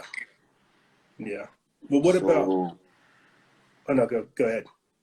Nah, this cancel culture, like yeah, you're gonna post this, so yeah, you're gonna be canceled. So fuck it. But is this a culture, or is this like an ideology that we should bend to? And the reason I ask that is are there people, new friends that you're making, that are aware of this, that want to do different things? Because I feel like, we can't have people that blindly just go along with this. Yeah, there has to be people out there that see this and want to start doing other things. And I'm sure for wherever people are, they're going to manifest a renaissance or a rebellion in their own way. And so are people in your area at least trying to talk about fighting back, or at least identifying the problems and who's causing these types of things? Or have they just been, they're just been put down, they don't care anymore? Oh man, I don't know, this stuff, so like break common sense of people, like people wearing masks like in the beach, like out, like oh my God. In the middle of nature, like this. Man, inside of the cars, like I can argue with these people, man. It's like talk to the wall. Like I can do this shit. No, you're not wrong, bro. You're not wrong. But like I thought that it's funny, like New York and California open up again. Mm-hmm. Like how can people don't see this? Like, man, only 3 days of Biden, like they open up stuff. It trips me out. We mentioned the article headline. I'll read it right here just so we can get on the record. Governors Cuomo and Newsom decide to ease COVID restrictions following Biden inauguration. And so what Luca was talking about is how, thanks to Biden, COVID's gone now. Thanks, Biden. He got rid of COVID just like that. That's how it works, bro. People have become so helplessly dependent upon the system that they can't think of a life outside of it. Like like what you said and this article right here, I remember thinking about last year, Governor Gretchen Whitmer of Michigan basically boasting, saying that if you want to get rid of the lockdowns, vote Biden. And I thought that was like some kind of smack in the face type stuff. But no, she was serious. These people understand what they're doing, politicizing a virus, propagandizing people, breaking down their willpower forcing them to be dependent upon that very system that's robbing them of their rights. It's very sophisticated. Yeah, for real, it is. And the thing, I don't know when it's gonna end, like, because the vaccine's gonna take too long, and oh man, it's crazy. Dude, I was watching like a documentary called "The Belly of the Beast." Man, it's crazy stuff. The Belly of the This one? Beast. Yeah, the director cut, like, but it was like 2 hours talking about like rituals, DC, a lot of stuff, man. The Belly of the Beast. Is it You on never watch YouTube or right? Yeah, I can send you I can send you a messenger with this. Please do. Yeah. Please do. Because at this point, and I feel like that's probably what's going to end up happening, bro. We're going to get to kind of like a bunker defensive type mindset, to where the agenda now is not to go out there and try to wake people up and convert them. The agenda now is to be a safe haven and like an outpost for people that want to get woken up but don't know where to go.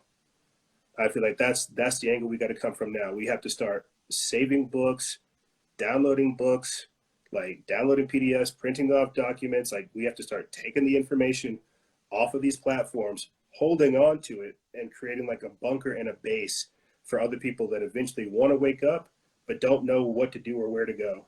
Because we can't convert all these people right now. We literally have to try to start working with the people that want to start working with us. And so please send me that link. I'll try to attach it to this video before we get it up, because at this point, we need all the information we can get. Yeah, for sure. But what do you think is gonna happen, man? You saw some video that Biden's like signed some papers, and he's speaking like, I don't know what I'm signing, and come always saying, shut up and just sign. Oh my God. Oh my God, dude. But that was like within his first week too, dude. Within his first week. He's like, you see him sitting there, he's got the executive orders, just like, what am I signing? And we've all had like old people that come around that have like dementia or Alzheimer's, and they have no idea where they're at. And they're like, ooh. And I mean, God bless those people that suffer from that disease. But this is not presidential material. Yeah, I mean, we have a man that has like a cognitive deficiency leading us. We will become retarded underneath this. It's crazy. It trips me out, dude. But man, when I saw his speaking, it's like he's gonna die, man, in a few months. Like, he's too old too. I don't know. He cannot lead some country. You are practicing common sense. You're not lying to yourself. You see somebody up there who has clear mental issues and health issues, and you're saying this guy he's not going to last long. You're practicing common sense. What they're trying to do is propagandize us and lie to us, telling us to accept this lie as if it's a fact. So you're fine. The problem with us is we're having to entertain this lie, acting like everything's okay. That's the dangerous part.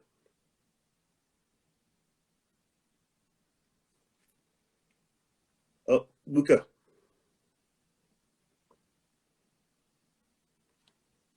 I think, oh man, Lucas left. Lucas, he didn't leave, but I think the termination got canceled. Shucks. Darn, he's right though. You know, you look at, and that's I was thinking about this earlier today when preparing for the show. You know, social credit score, President Xi Jinping, Beijing Biden, you know, creepy Uncle Joe Biden, China Joe. And I was thinking about this earlier. One of the things they're going to do underneath like a Biden administration is definitely institute like the social credit score system. We saw in China with President Xi Jinping that people weren't able to compare him to Winnie the Pooh. So they literally censored Winnie the Pooh out of the Chinese information sphere.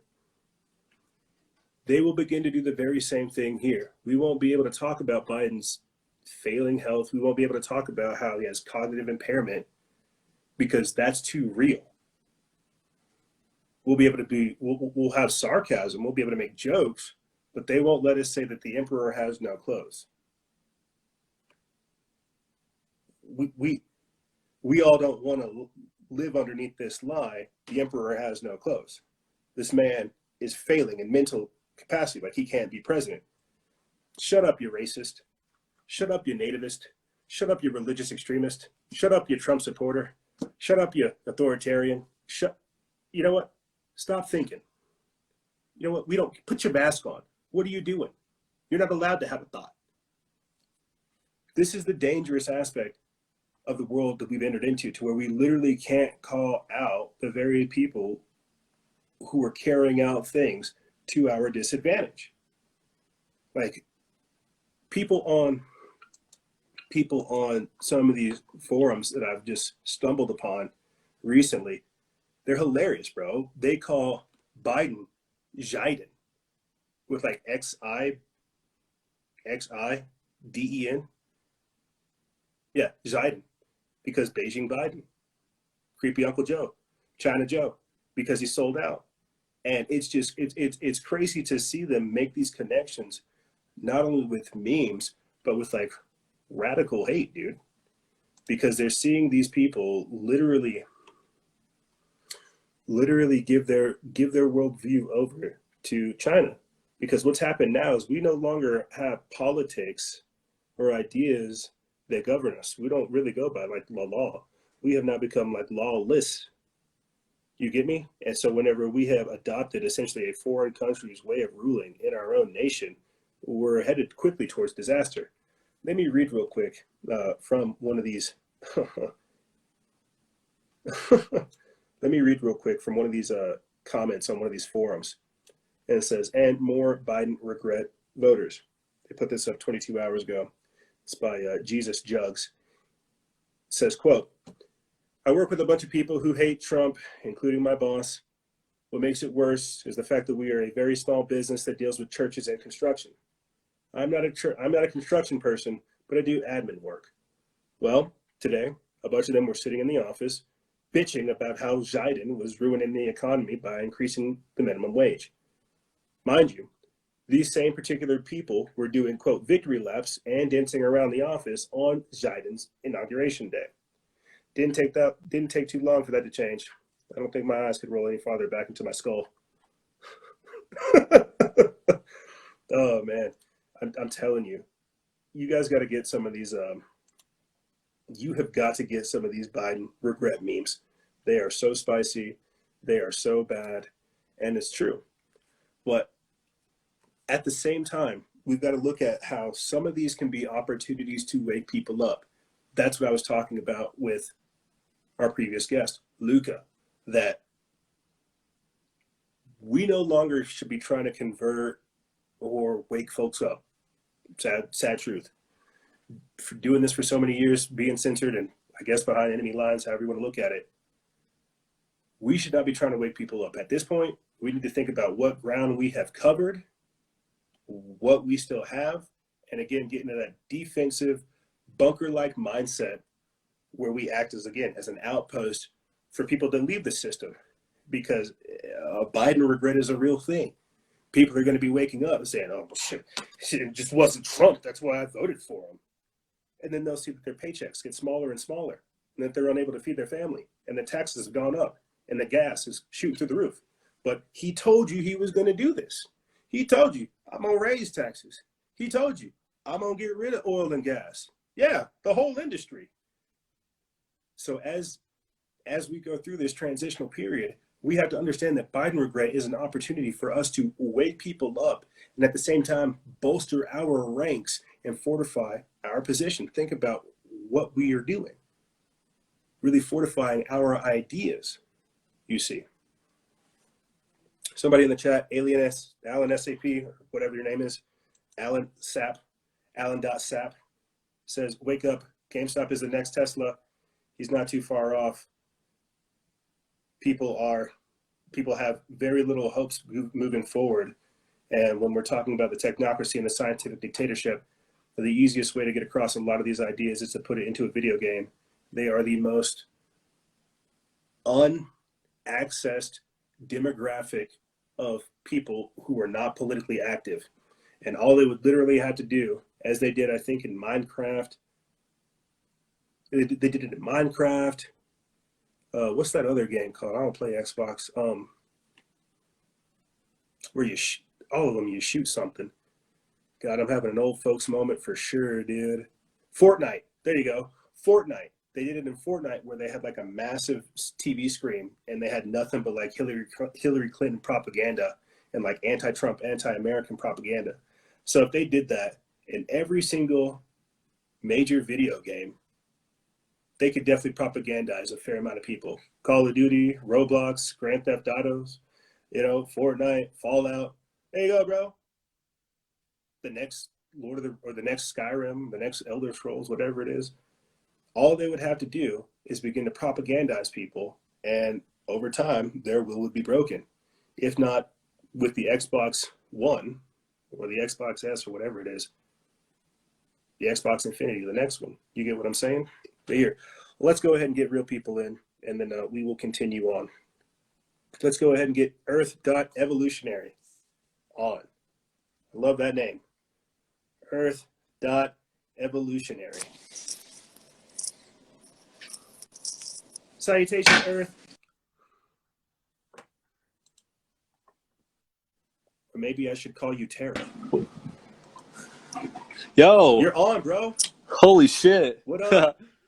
What's good? This is a mystical Mav, brother. How you been? I was about to say, you changed your name. No, this is my original account. Perfect. Yeah, I have like a shadow side. I feel like everyone has a shadow side and a light side. My shadow side's like a little bit more of a rebel, but this is my good side. You know what I mean? So. Well, I'm glad I got the good rebel side, and I'm glad you're joining us. Yeah, I'm all here, brother. Talk to me, man. What's going on your end of the world? It's one of those things where you just feel like, with all the chaos going on, with people realizing what's going on with Biden, you just gotta like breathe, man. You just gotta like really breathe, slow down, and really recognize the big picture, because there's so many different elements. There's so many different elements going on that it takes a bit of oxygen to really recognize things. I mean, it's an awareness thing too, but you just got to slow down and not, jump to conclusions on things. Because, like, for example, I think of Trump and the part he's really playing, and what could be going on there is like, because I don't know, man. There's just so many different elements. But I'm just gonna say one for sure that could be going on is he's having to leave the White House in order to set up a separate sort of element of control to where they can attack it from the side, because they're in the White House. You're kind of like a sitting duck, So it's almost like the new White House has to be like a moving caravan sort of deal. Now that's like the good, that's what we hope is happening. Or he could be working with the Biden administration and they're more trying to cap on the people, which very well could be the thing too. Just to interject right there, because I definitely want to touch on that. That is definitely something I thought about, and it should be highlighted. Just yesterday, and I guess this came from the office of the former president, a statement from the office of the former president. Donald J. Trump, after setting up his office in Florida, put out this statement saying that the 45th president of the United States, Donald J. Trump, formally opened up the office of the former president. And so, to your point, I definitely agree with that, because when you're in the hot seat, when you're in the White House, your hands are kind of tied politically. That's why people wanted him to do more actions than he could, but he couldn't, given the role that he was in. This is why when you play chess, a king can only move in certain directions versus a queen that has full availability of the actual platform. Donald Trump, and this is just my political speculation, Donald Trump had to step down from the White House in order to get a lot more things done. And I think that's what we'll see over the next coming couple of years. But I'll say this now, I don't know if it'll be good or bad, because while he might be advocating these things, you can see how they're already setting it up for this type of activism to be considered the acts of domestic terrorism. So I definitely agree with your position. Maybe he had to leave the White House in order to achieve more, but it'll be very curious to see what comes from there. Right. I like to see it as almost like a 3-man chess game. And it's like obviously a chess game between two different sides with Biden and Trump if they're not on the same team already. But maybe if we looked at the people as one other side, and all this pressure that's just building between all sides is just helping us get smarter. Yes. And hopefully in the end drop our defenses and come to a sense of we need all three sides work together, the people, Biden and Trump, because it is two mafias going at it. Trump and Biden, they're just two massive money powers just colliding. And whether they were able to synchronize and then come against the people in some sense, that's my fear. But the thing is where the real power is with the people. Yes. I mean, they don't stand a chance. Either side doesn't stand a freaking chance against the people.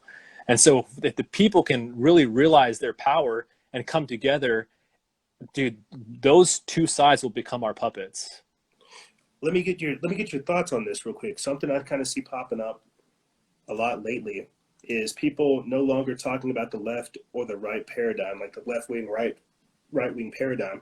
I see them just admitting it full heart and calling it the uniparty now. Just saying, we understand that both sides, like you said, they're two sides of the same coin. The uniparty has basically weaponized and organized itself against us. What are your thoughts on that?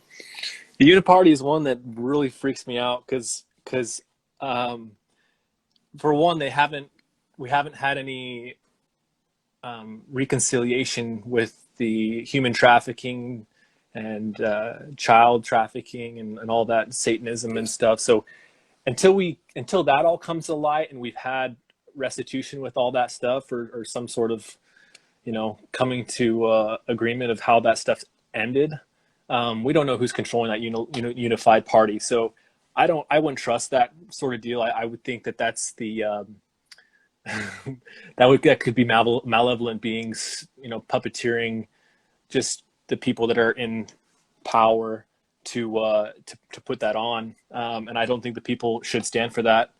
And I think they probably would be marketing that a lot. I know that they're always trying to call for unification with Biden and stuff. And, every office that does it always tries to call for unification, but you got to be wary of that. Definitely. Yeah. I had another quick thought, but it definitely escaped me. It was kind of in line with the uniparty, but it was also what I see happening right now is civility being weaponized. People have the ability to do things like here was the point. There was the point. Yeah. You had mentioned how there are malevolent beings that are controlling some of these puppets that we see. When we look at people like Nancy Pelosi and even Biden, these people are probably in more chains than we are. They have to wear the mask as well. Who's telling them to wear the mask? Yes, for real. That thought popped up in my head earlier today. It's like, we're getting mad at puppets, but we're not understanding that even the puppets are controlled. Dude, I know you're 100% right. Because it's like, I think the one thing I think of is Bill Gates and how he's all on TV talking about what he's orchestrating. And as he's going over the stuff that he's discussing, he grabs his water and then sips it like the frog, but I don't know anything about this, almost setting off the meme, this ain't none of my business. You know what I mean? That's the look he gave into the cameras, like the Kermit the Frog look, like we're being forced to do this stuff, you guys. That's now whether they're faking that to make it just to give themselves an out later on, that could be part of it too. So you always got to look at the background, but certainly all of this blackmail and things that are going over big money heads, we have to be wary of for sure. I agree, bro. It's you're right whenever you say civilians are the strongest part of this trifecta of both government, of whatever the institutionalized system is, and then society. Civilians, people are the ground. They are the foundation. They are the strongest part of this trifecta. But I feel like we have just been systematically beaten to a point to where we are not reminded of our power. And whenever we have conversations like this, or at least like inflection moments in history like this, where we realize like these people are fakes, these people are real, these are the jokes, we're the ones that hold the whole power. We're going through a process of, like what you were saying earlier, of restoration, of restitution, where we're beginning to reclaim our power. We're calling these people out. We're saying, hey, again, the emperor has no clothes. This person has no power. Recall this person. Fire this person. We seek a different answer and a different approach. But because we listen to our servants instead of forcing our servants to do our bidding, it's a different situation. And so we're just at that point in history where we're relearning our strength, reclaiming our sovereignty, picking up our tools, picking up our resources, and saying, you know what, if this is what you're going to do, we can go do something else. That's the way it has to be. It shouldn't reach a violent altercation. It shouldn't reach some kind of flashpoint. It should be a simple and consistent, conscious decision to do something different. Because if not, they're setting us up for us to destroy ourselves. Does that make sense? Right. They're banking on it. And they're not only banking on it, they're preparing for it. They're doing everything they can to keep us disorganized. I actually got a video I'll send you. It's I don't know if you know Sasha Stone, but they had a great interview and I was able to record part of it. And man, they're doing everything in their power to break us up. The app let's start with a P. Parlor. Dude, I don't know if you saw the owner of that person looked like a freaking robot, bro. And I don't know, it's probably not even, maybe it was a real human. It doesn't matter. What matters is they created that app to get everybody on it as like a security app where people can communicate. And then just the time when we needed everyone to be communicating, they took it off. And then the owners were like, oh, well, they turned it off. There's nothing they weren't even like raising hell. If I was the owner of that app and they did that, I would be like, yo, our people need this now. I'd be like, all right, I'm starting a new app on this. I would totally like start something, but the owner was just like, oh, well, it happens, you know. They got all the power. There's nothing we can do. It was like planned, man. Like they got everyone on Parlor, and then they shut it off. It's just no. You're right, bro. Like I've had some people come to me and say like, hey, the Parlor logo is like an Israeli shekel inverted. No way. But they're right. But they're right. Holy it makes sense because of exactly what you said right there. They basically did a pump and dump. They allowed for Parlor to seem as if it was like a social media alternative from all these mainstream social media platforms. And then right whenever we needed it, like the avatar, it just disappeared. And I think information came out about their servers being hosted by Amazon's web services. And so that's like one of the reasons why they were unable to get it back. But you're right. He didn't show as much of a fight as I would have liked. I mean, it was a woman and she was a robot, bro. I swear. She was AI just sitting there. Oh, yeah, it is what it is. That's your whole livelihood just gone down the drain. It is what it is. No, you fucking fight for that shit, man. They reached out to us, I think, last year around either May or March. I forget which month it started with an M. They had reached out to us. And we thought about working with them. We started migrating over there. We started posting our podcast episodes. We were going to have a platform migration during like the seasonal break. But during that whole seasonal break, like 3 weeks, it was gone. I was like, so there goes my triumphant return. You guys aren't even fighting for us to have a safe haven. Right. And so I get frustrated because these people contact us, we promote them. We think they're on our side, and then when push comes to shove, crickets. Was this Parlor? So here we are, left in the bag. Who was this? Parlor. Parlor still, yeah. Dude, yeah. It's funny, because now that you mention it being what country did you say it was from? I think it's American made, but the logo itself is a Israeli shekel. Israeli. Dude, that makes so much sense. Israelis, they own everything, don't they? It makes sense, bro. They've got a whole agenda, and it's absolutely goes along with their religious beliefs, man. And it's that's why you can't talk shit on them, because they actually have a law against it. One of the only people out there. Man, it's like how do you transmute something like that? Because literally we can't run after a bull and tell it, you know, to sit down. It's just gonna knock us the fuck out, you know. So excuse my language. You're fine. But it's like that's really what it is. It is like the bull, and we're sitting there with a red flag, and we have no idea how to use it though. But like we got to like make friends with this thing and actually make it human, you know, so we can all like have a great happy earth here, not have like one company over another. It's like we're building a heaven on earth, a paradise, whatever you want to call it. I mean, that's whether it happens or not. We have to have like the end goal in mind and focus on how do we get there. So when we come against this bull that just thinks it's right and everyone else is wrong, how do we turn it to love, and how do we turn it against those parts that are actually viruses for the whole of humanity? Because I think they're so blindsided by what they want that they don't even, maybe they are part of the malevolence, the human trafficking. I don't want to believe that though. I mean, we saw it last week, bro, where Twitter was able to profiteer off of the child porn that they are showing on their platform. It's like, so Twitter has, you can look this stuff up. I have not, but I'm sure you can scour through Twitter and find endless amounts of child porn. But they're allowed to operate. Donald Trump can't have a platform, but people who are known child sex traffickers and child pornography procurers can openly operate there and on YouTube. It's because these people see us as a commodity. You had mentioned it earlier. How do we have a platform that treats us like this? When everything is free, we become the product. So at a certain level, we have to start asking that question: what are our rules of engagement? What are our own terms and conditions? Because moving forward into this new world order, this technocracy, this surveillance state, we have to understand that to some degree we're going to be surveilled. This is kind of why I've been pushing for us to make money off of the data that is mined from our activities on social media, because everybody else is making money off of our activities. We're not. Everybody else profits off of our data. We don't. And so we kind of have to ask that question, like moving forward, how do we navigate this?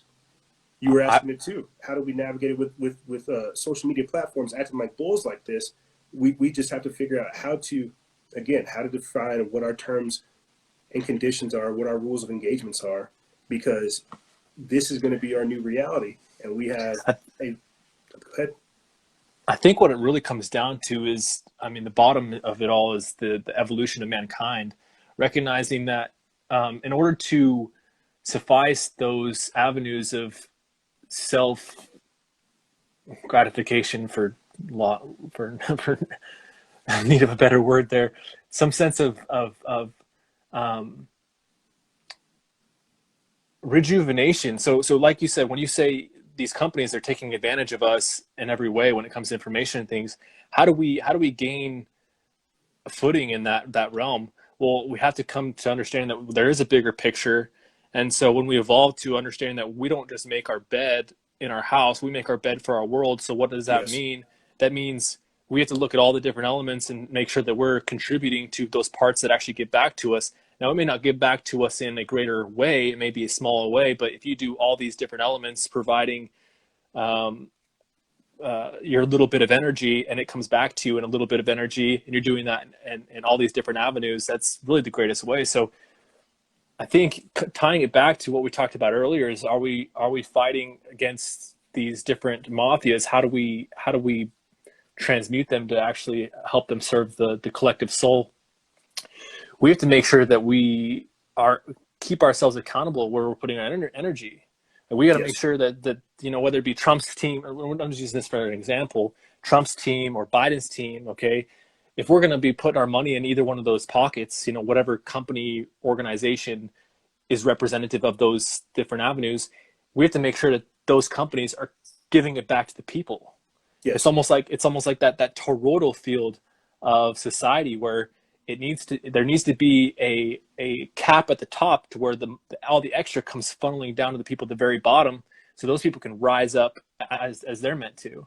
I talk about this in one of my podcasts, one of the recent ones, where I'm trying to align our society to a newer, greater flow, and there has to be that. There has to be not a socialist system only, but there has to be some sense of building up the bottom to those people that haven't been seen, and then implement them back into a society that really cares, but we can't lose that capitalistic sense of, we're here to renovate and get better all the time. We have to have the that 2 cents of build, but we can't, we got to hold ourselves accountable too. So it's a tricky thing, man. There's that accountability is a tough thing for people that are greedy. So the fix of that is just to help these people really find peace within. You've got all these millionaires, they don't feel like they're enough, and they're you know what I mean? Like, I read an article on that today. It's like there's so many rich people out here that are depressed and sad, and all they want to do is make more money, but they don't realize it's not where they're finding satisfaction. It's actually healing and self-actualizing. People don't know how to do that these days. So you touched on, no, I was just saying, you touched on a fair amount of a lot of points. Definitely a lot of things I'm interested in, and that I talk about over here as well. Conscious entrepreneurism, counter economism, voting with your dollars, voting with your lifestyle, having that pro-human Renaissance-based future where we're creating like a self-sustaining economy that generates wealth while at the same time producing productivity. Right now, I feel like something about our science, however we're running stuff, giving it to the AI, however you want to describe it, it doesn't zero out. It always ends up negative. It's never positive. Like, this is why we are just so screwed right now, and why when you have common sense conversations with everybody else, they understand that the system is screwed. The system's going against us. Something about how the higher ups are running things is designed to always end up in the wrong. And so I think I'm not sure if you listened to us in the first segment, but I talked about Zebellion and how, driven by malaise, lack of job opportunities, and all kinds of other things like that, the next generation is essentially going to break off into their own type of civilization, their own little community, where they do everything we're talking about right now, where they come up with their own jobs, their own resources, their own infrastructure, because the current system that we are on right now is heading towards zero. This is why they're saying the Great Reset, because they understand they screwed up. They understand that whatever happened, whatever industrial system they had, I think it produced a fair amount of wealth, but what they're trying to do now is control that wealth and manipulate it so that you could only be successful in these allotted groups. And what I mean by that is, towards the end of season 10 last year, we talked about how the Pope met with MasterCard, Visa, other major credit card companies, and more to create what they called inclusive capitalism.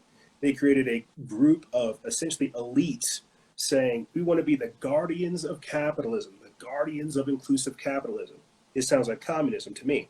But what that is them saying, hey, we're going to cap things up here.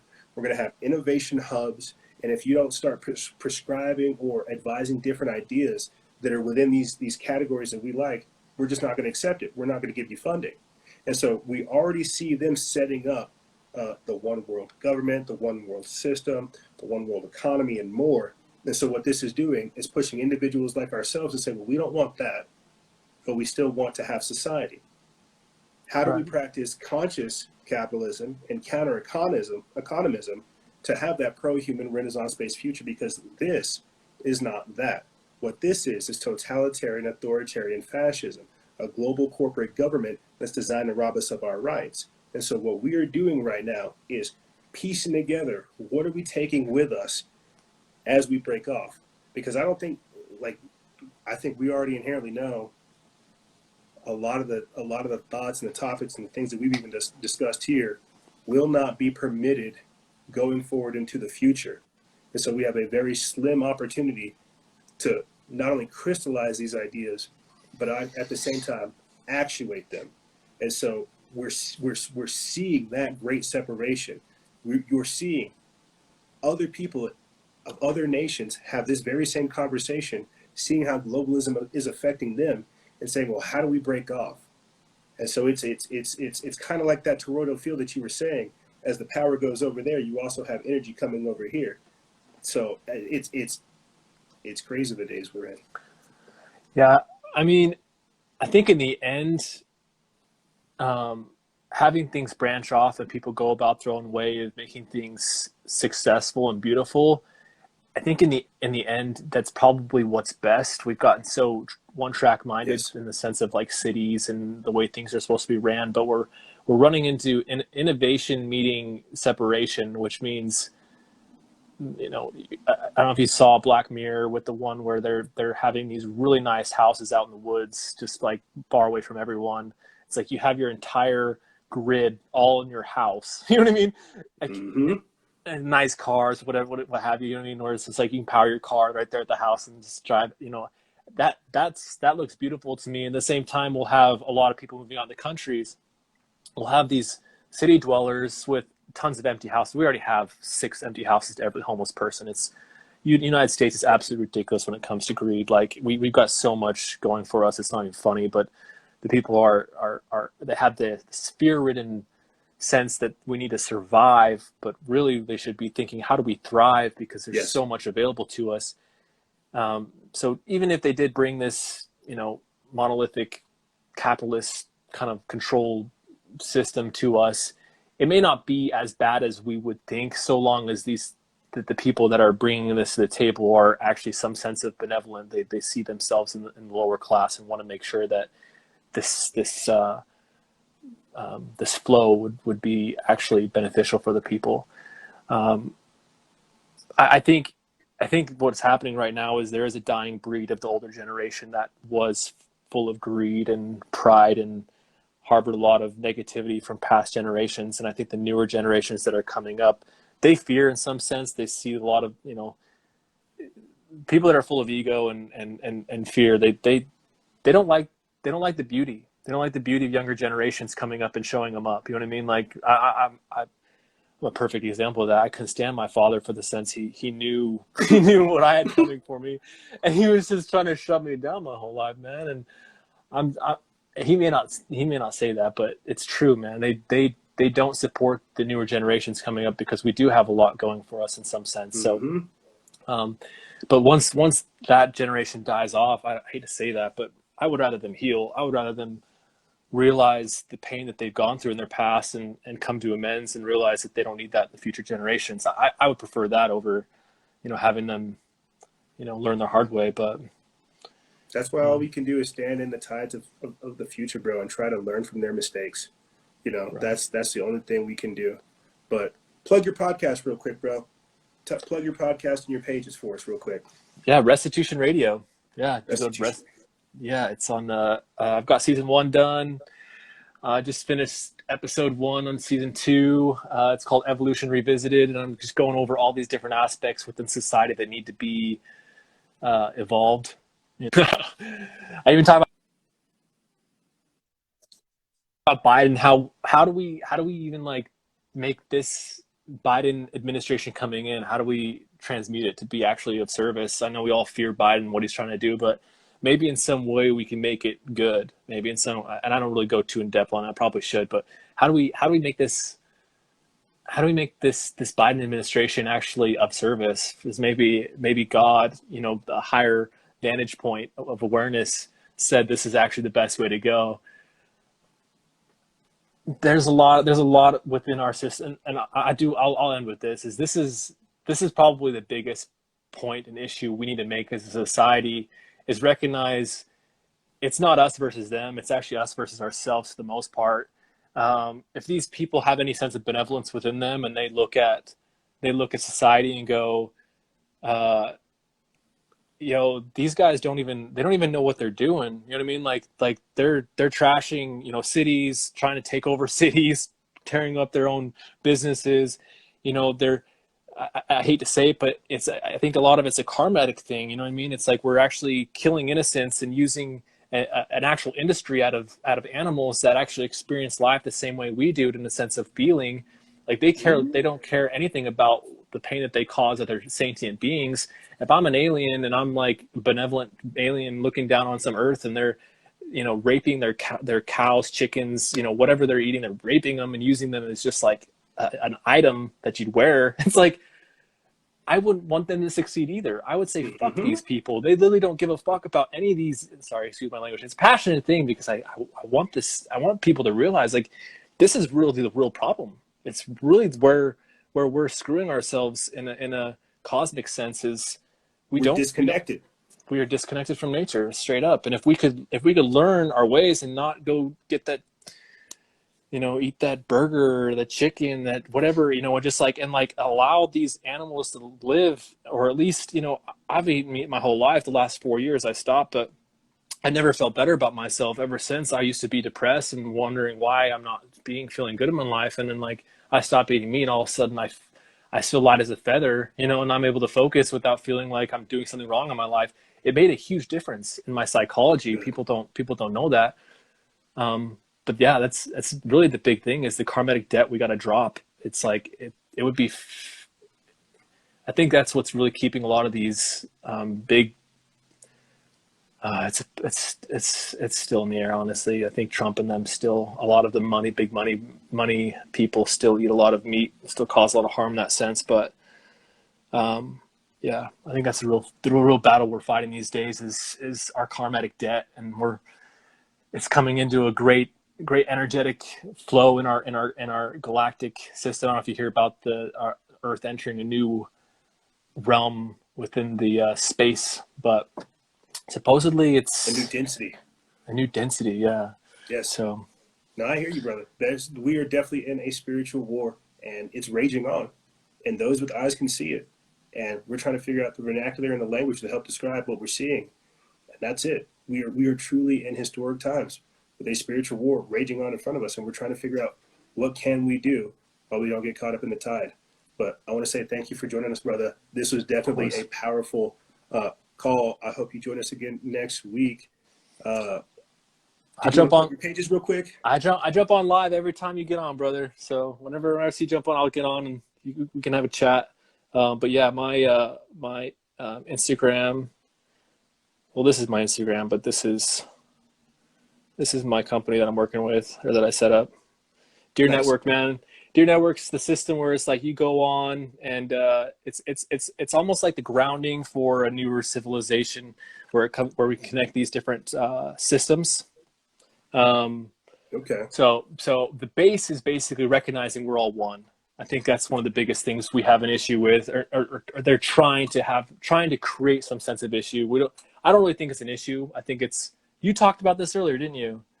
No. But I got to try to see if we can get other people on. I definitely want to hear more about the Deer Network. Try to join us next week to talk about it, please. Of course. All right, brother. It's good seeing you. You take care, all right? You, man. Be safe. Same to you. Be well. There he goes. Earth Evolutionary. I'll definitely put that in the description bar below. And Deer Network, as well as his show, Restitution Radio. And that's what I love, man. I love that people are getting active, getting involved, and getting engaged, man, because I felt like such a strangeling for the longest time, hopping up over here, doing this type of stuff. And within a couple of weeks of being back, I have definitely had to eat crow because people are, if not more so fired up, they're doing different. And I just really, really appreciate that. In this segment, I don't know if Lori Alexander of the Global Watchman News is still with us, but she started me, and it's just nice to see other people get started. I'm not saying I started any of these people, but it's just nice to see other people getting involved and seeing this true war of ideas begin to enter the mainstream collective. And believe it or not, a lot of people actually have the same thoughts. Again, believe it or not, these are not uncommon thoughts. It really does just take people saying these things, stepping out, and committing to these things for it to really manifest. And so it's just beautiful seeing these type of things take place. So yeah, I'll definitely put his information in the description bar below. And he's right. I have a multitude of other and alternate backup profiles just in case this page goes down. So he's right to do so. So let's see if we can go ahead and try to get one more person on, and then we will, let's go ahead and get you on, Miguel. let's go ahead and get Miguel on, and then we will try to close out this segment for you guys. Miguel, join us.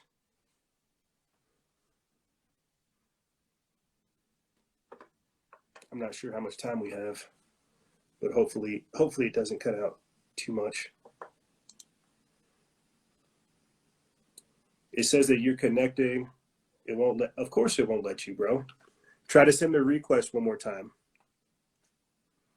Of course it won't let you. It's because it's because I've been shouting you out throughout the entirety of the show, bro. It's like, no, you don't get to have Miguel. Miguel doesn't come on.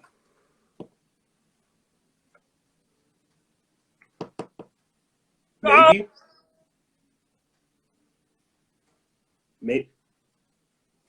Maybe.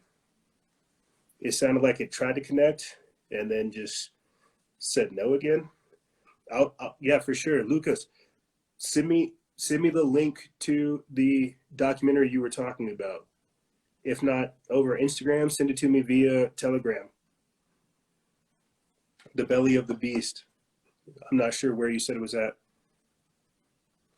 Miguel, here's what we're gonna do. Close out the app one more time and then hop back in. And then I'll try to get you back in from there, bud. You know how it goes. It's because we're talking. I bet if we were talking about Game of Thrones or Rick and Morty or anything else, we'd be perfectly fine. But because we're talking about things that matter, it ain't letting it happen.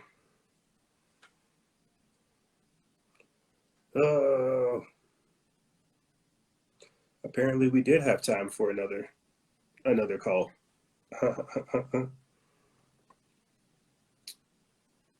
Uh-oh.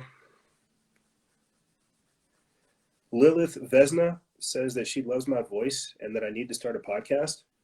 Lilith, let me tell you that I am going to be a happily married man and soon to be a father, but you can find our podcast on iTunes, Google Play Music, SoundCloud, Podbean, Spotify, and any other major podcasting platform.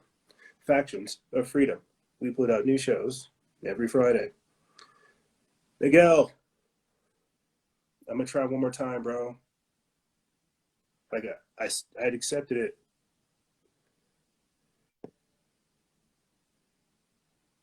Here. I'm literally picking you out from the crowd and saying, Miguel, join us.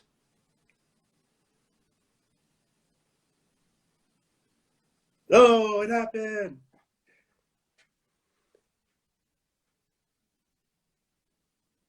Maybe. I don't know if you guys can see it. I can see Miguel. But it's just giving me the spinning wheel of death. Maybe. Bro, here. Let's try one more time. And then let's try one more time, bud.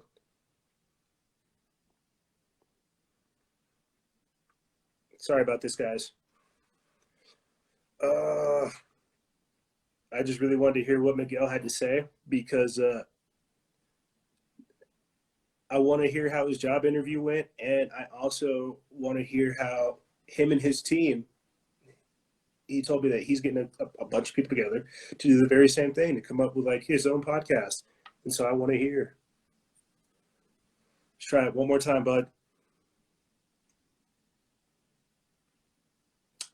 Sons of biscuits, Miguel. Sons of biscuits. Come on now. Yeah. So the reason, again, one of the reasons why I want to get Miguel on is because he is an exclusive member for one. He didn't join us in our exclusive members meeting this past Friday because he had a job interview. I was very proud of him.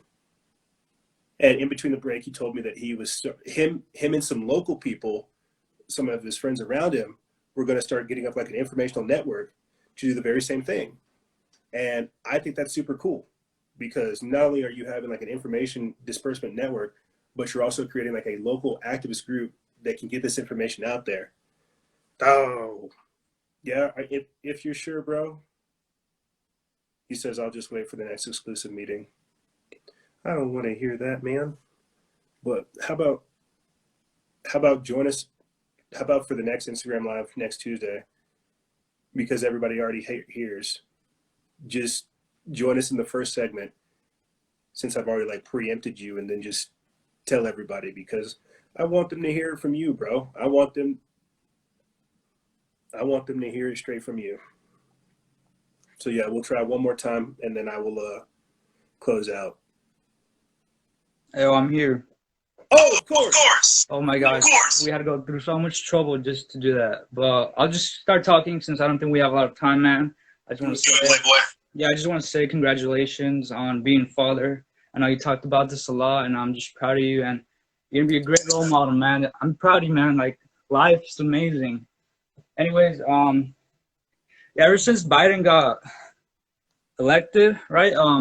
Things have really changed a lot. Like, you can really feel it. Like, there's this tension going on, and I just feel this urgency inside me. Like, I feel like 2020, we thought it was gonna be just another year. We thought it was gonna be over once the year ended, but things are just gonna get worse from here on out. I mean, I've been reading the articles about Christian persecution and things about censoring people with faith, and the thing about that, I mean, Christians are the #1 most prosecuted group in the world, like in the entire world, bro. Like, it just shows you how evil things are really getting. And I mean, I just want to share this message with as many people as possible. But I mean, I run into that same problem where you just try to talk to people and they just don't listen. Like, they're too ignorant, man. Like, I mean, you can blame them. Like, we're all human. Like, we all like make mistakes. But I mean, part of it, we have to blame the education system and all that. But I mean, when I was in elementary, I was an outcast. I wasn't really into, like, I didn't talk to anyone, so I wasn't indoctrinated as much, you know. Like, I did learn critical thinking and all that on my own. And I just feel like starting a platform where you could speak your mind and tell people the truth is what we need. And man, I just support what you do. And you've inspired a lot of people. Not just you, but a lot of independent media outlets. Like right now, I really like Crossroads with Joshua Phillip. He's being demonetized as well. As soon as the inauguration happened, he was demonetized. He was gonna like go out and, you know, like do a live, but I mean, it couldn't happen, and we're just being attacked from all types of fronts. And what I want to start is like a news outlet that's like entertaining. You can throw some jokes around there, but I mean, you got to keep it concise and then find a way to let people know that the information's out there, and like, you just got to like look for it. And it's really hard, man. Like, things are crazy, man, and it's really discouraging. And I know a lot of us as humans, we try to like find solutions on our own, but I feel like it's already too late. Like, this world is already doomed.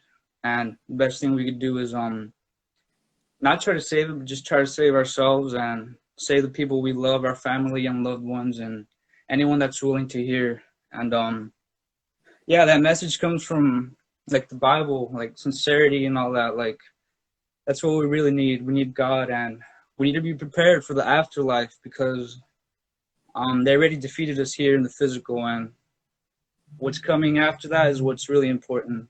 And that's all I gotta say, man. It's more than enough, brother. It's more than enough. Are you sure? For now, yeah. For now, that's all. But I mean, I appreciate it. The thing you brought up earlier about us collecting information, that's like a really great idea. We should start a library, exchange info. Like, Quentin's doing it, and I see him, and he's really knowledgeable. A lot of people are knowledgeable, and we can all like work together, man. Like, it's time. Like, I'm tired of like, you know, like just using my phone. Like, we can use it as a tool, you know. But yeah, I agree, bro. I'm trying to figure it out myself, being in this position, how I can help. I'm doing the best I can. Yeah, man, just do you and take care of your family. It's #1 priority. Amen. Yeah, everyone take care. I love you all. God bless, and take care.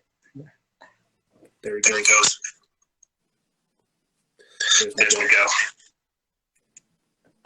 So I will for sure put every single one of our amazing guests' pages in the description bar below, because this is what we need to be having. We need to be having honest and open discussions about everything that's going on in our world and coming up with an effective plan of action instead of the prescribed actions that they give us. We only have a small window of action, and we have to make sure that the decisions we make are the right ones, because they're not for us, they're for everybody that comes after. I'll say this and I'll start closing out the episode. I was running in 29-degree weather earlier this morning because I like running in the cold, and I couldn't feel anything. I like how quiet it is out in the cold. I like how I can hear the snow crunch, how I can see like little fox prints, and then like the hooves of buck, and then like wolf prints, and then like no human prints. I like seeing the empty white, because when I do that, I think to myself, you're trailblazing, you're pathfinding, you're waymaking. These are the thoughts that I had out there in 29-degree weather, fresh snow. There's nobody else out there other than the animals. You have to make chaos order. No one else will. And that's what we have to do. We have to be the trailblazers, the waymakers, the pathfinders, the ones that do the work, because it's not for us. We're just out here exploring. It's for the people that come afterwards, you see. So we have an incredible responsibility, my team. An incredible, not necessarily burden, but a job. We've all got jobs to do. We've all got roles to play. And it's up to us of whether or not we step into those roles and become the agents of change, to become history's actors. It is upon us to do the work. However, ladies and gentlemen, that's all I really have for you guys and gals. If you guys have any questions, feel free to email me. I'll have it in the description bar below, as well as all of our amazing guests like Luca, Earth Evolutionary, as well as Mix. I'll put their information, the things they inputted as well, with them. But I want to say thank you, ladies and gentlemen, for tuning into this edition. Lord willing, I'll be here coronavirus free next week. Hopefully, if I'm not censored. If not, you guys will know where to find me. We have all kinds of plans on top of plans on top of plans. But it's only through God's majesty that we're able to be here today before you. And so, like I said, Lord willing, coronavirus free, we will be back here with you good people next week talking about these things and more. I hope that some progress is made, and I hope that some people find the enlightenment that they're seeking. But that's all I really have for you guys and gals. Again, if you have any questions, feel free to email me, not DM me or hit me up over Telegram. Email me. I recognize those. Those are more personal. Email me. I'll have it in the description bar below. And as always, guys and gals, stay vigilant. Expose lies and share truth. This is Noisera, Freedom Faction, as well as Luca, Earth Evolutionary, and Miguel. Out.